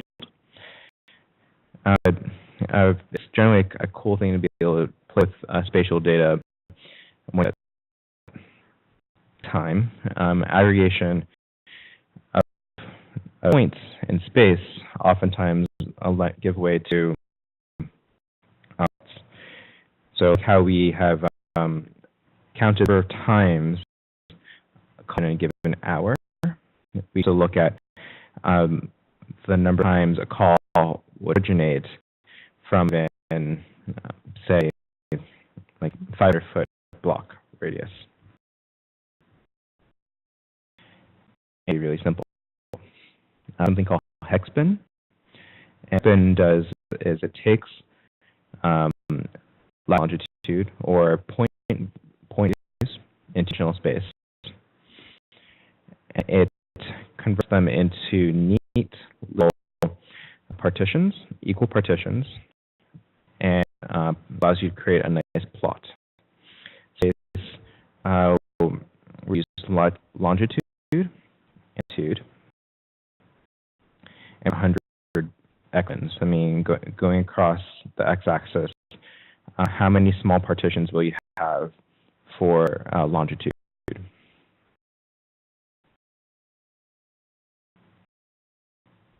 So let's give this a go. So you should have had the hexbin function, hexbin package installed, and then hexbin. We have the longitude in the data set, the latitude variable set, and then x bit equals 100. This hexbin object, so this contains information for us to plot data based on the aggregation.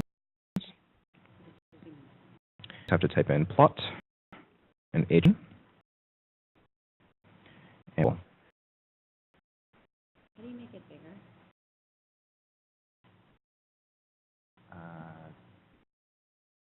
Yeah. Be a picture of Manhattan. So this is a picture of the 5 boroughs of New York.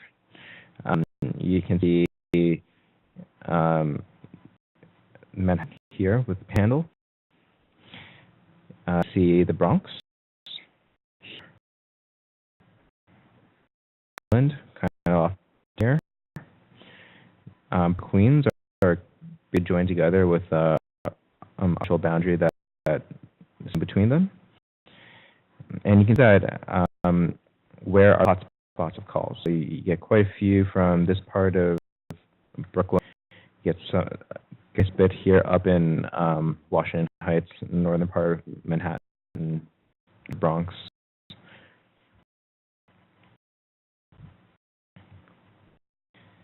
So actually, before on, it's to just see what happens when you change the x-bins. So if you would change x-bins to say, and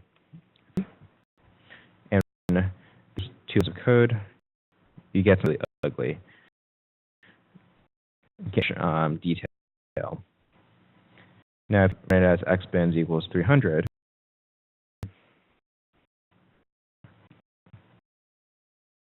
it'll plot, but you'll get a very fine-grained picture of where are the mini hotspots. And the maze has probably been enough times come across city to basically create a map of the city based on calls.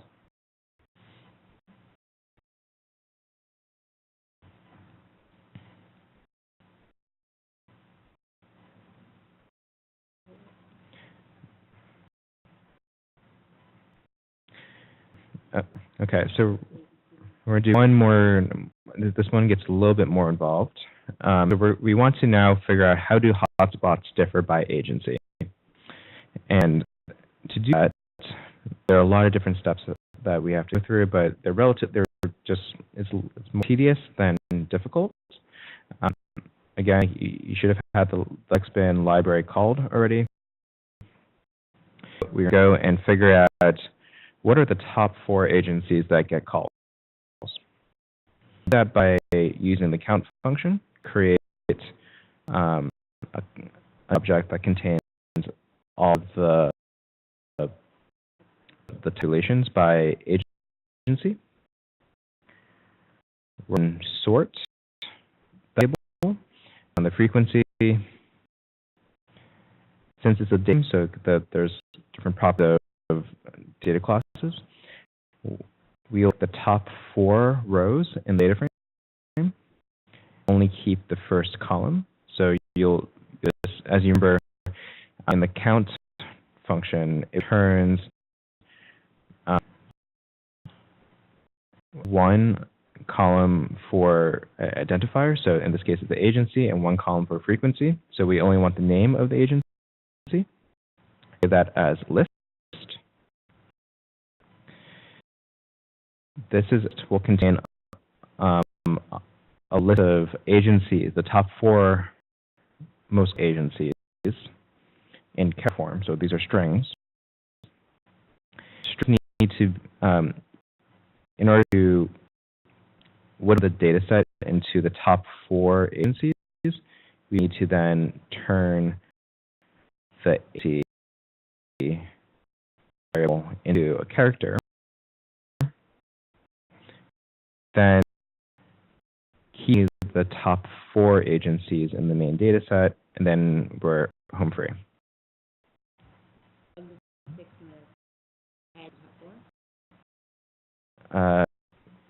Yeah, so we had to basically look for what's in the data at the top X, but we need to create a list that contains the top, specify that manually. All right, so let's run this. Create top equals count data by agency. So we're going to take the head, a bunch of agencies here. So this is the top 6 agencies. They're out of order, so we need to reorder them into the right.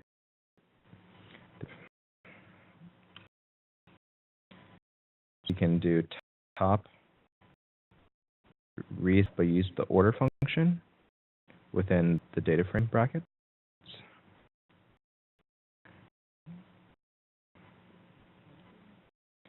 And within the top data sets, we're going to reorder the rows based on this field.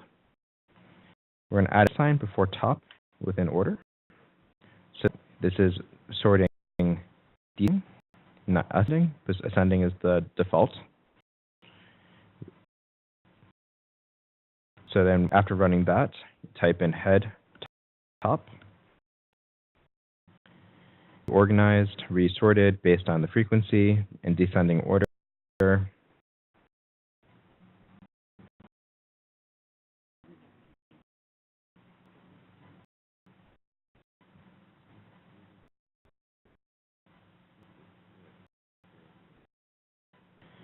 Now I'm going to take the top data set. There's 4 rows. So in data frame, we just have to put a colon 4 to specify we want the first 4 rows. We put it in the 1 in the second position after the comma. So what this is saying is we want the first 4 rows in the, and we want to keep the first column. So in this case, 1. So will that be 8? So it becomes a list of values. So the first 4 agencies.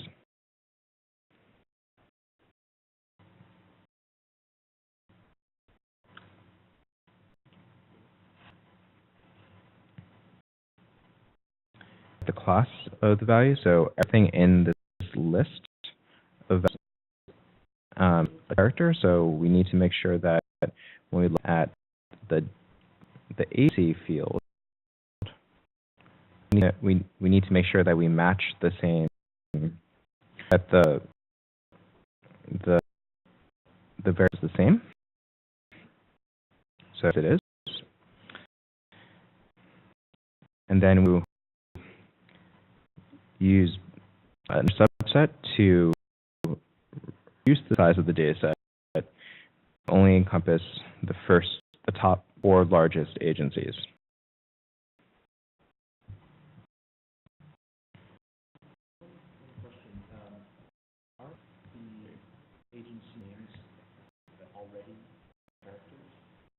And they are. So the question is, aren't the agency names the characters? And that's true. They are. Admittedly, it was a mistake as a fact of initial testing of the data, as the agency names were read in as factors.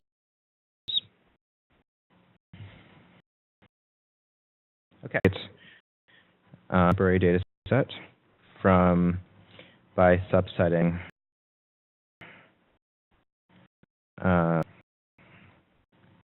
agency. Wait a second. Saying here is using the data frame operations yet again.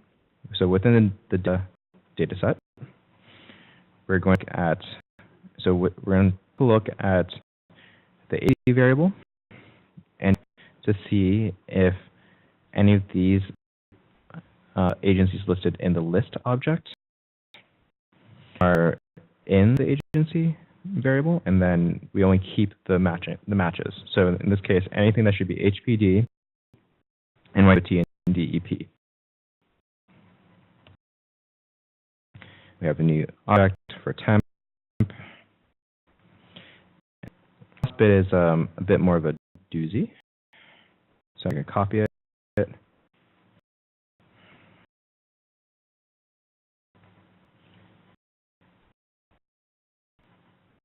Here is a little bit, and then hex bin. We're going to call hex bin plot.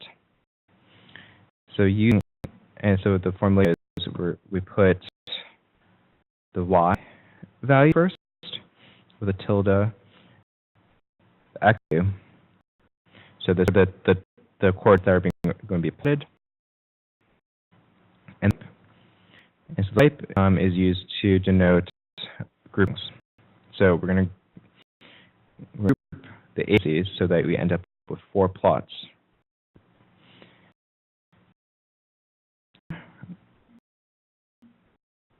Actually, we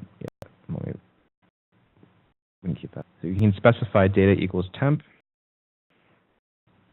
So as we did before, so this is really like the fineness of the hex bins. And aspect equals 1 means that you're going to have a square box. It will be a square. It won't be any other aspect ratio.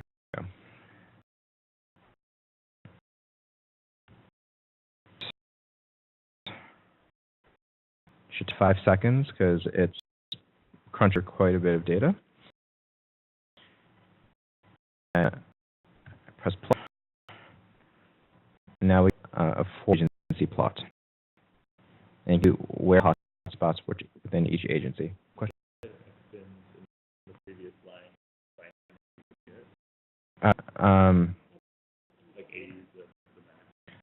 The value of the X bins determines the fineness of the resolution, so we can go up very, very high, like higher than the number fineness, but then it means that you won't. It's a chance of you seeing any hots.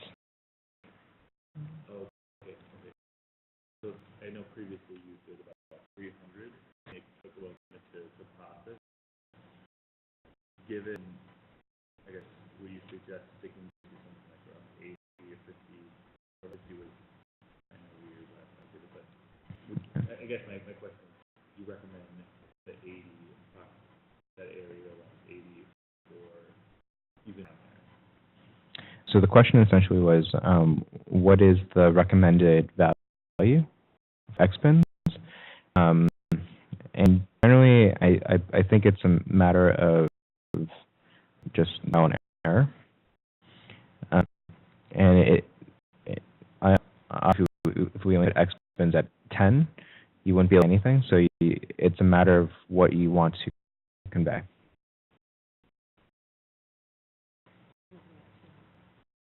Question, I can't see your code completely. Did you facet the data according to agency?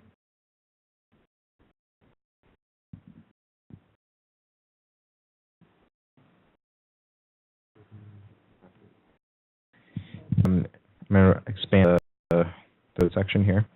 So in this case, we have to apply the add factor to the agency variable so that so that R knows that there are distinct groupings. So these are the facets. If I don't add that, we'll have a bit of difficulty with processing the data into a hex bin.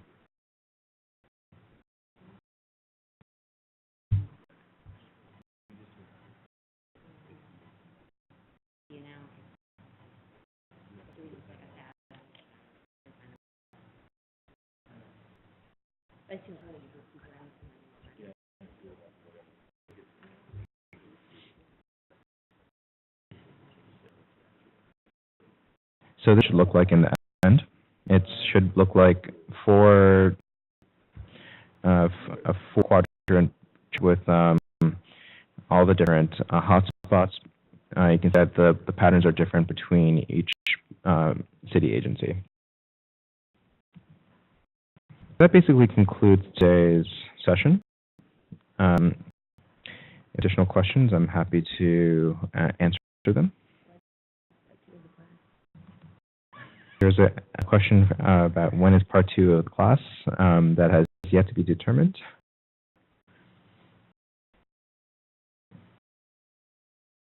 The real work, though, this is like the tool, but the idea that you would have to go and know what the extents are to produce the hotspot, that's the analysis that you're talking about. Like dozens of times until you found out what the question is trying to do. Well, you need to have the question first to be able to answer. I think one of the questions was what additional related resources. If you have a question, go on obviously this.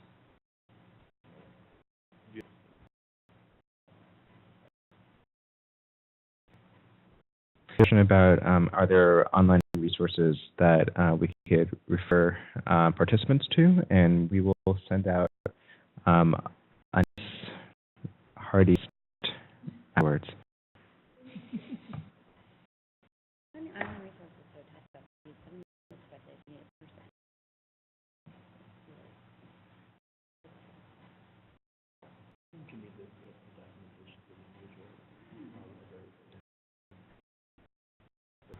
Another question online, would you connect R to a database software like SQL or Oracle?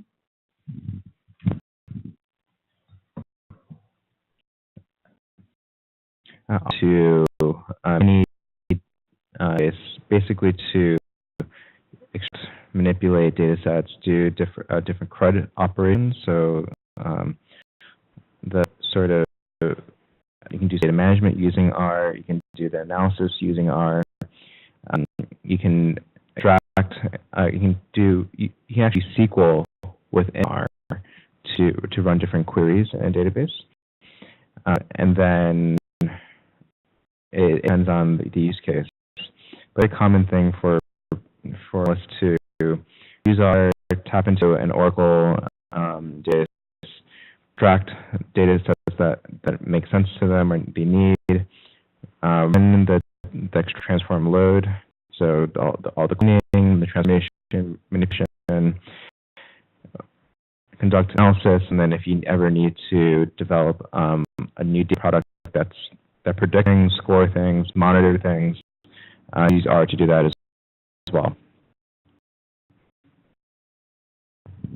Online, I'm sure there are details in Hexbin, but is there a way to manipulate the order or location that the agencies were plotted in the quadrants?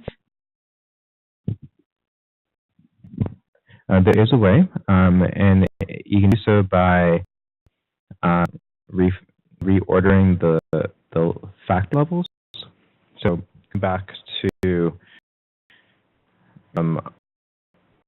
R that we specified A as a factor only in hexplot. Well, there are two steps that you could take to you could first specify agency as a factor to enter into hexbin plots. And then are certain operations that you can use to reorder the factor levels. So if I had to type this,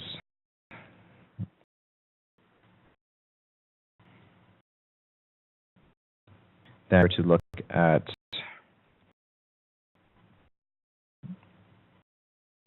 levels.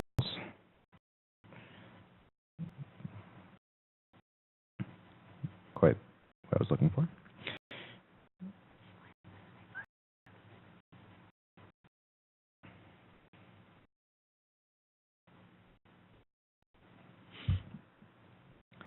So we look at the agency factor as 4 levels, and you'll notice that when I highlight over it, you'll see the first 3 letters. The three letters that are shown, so DEP, DOT, HPD, but then these are also encoded as numbers. Those numbers would have to be reordered and send materials to the different ways of reordering the agency levels.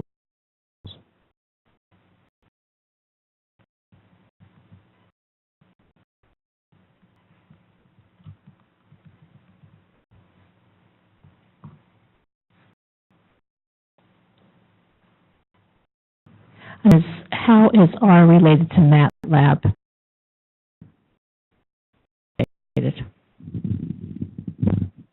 There are many different softwares that allow for data analysis, that enable people to do data analysis.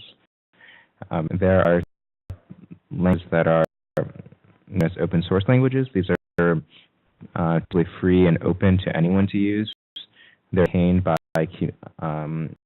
a global community of researchers and practitioners.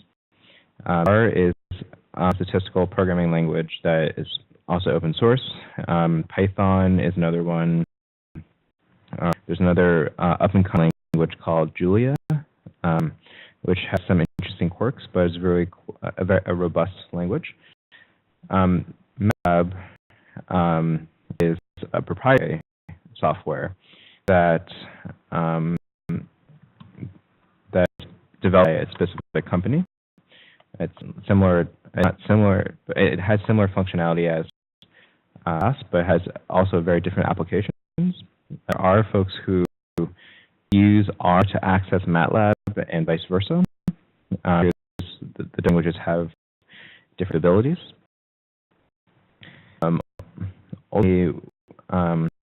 Within the data academy, specifically in the Commerce Data Service, we tend towards open source languages so that they can be reapplied without sort of proprietary restrictions.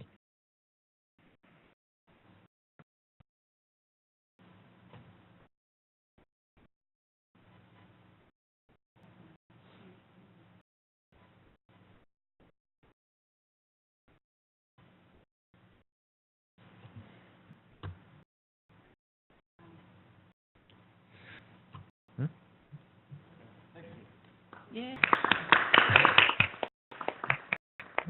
Conclude today's session. Thank you.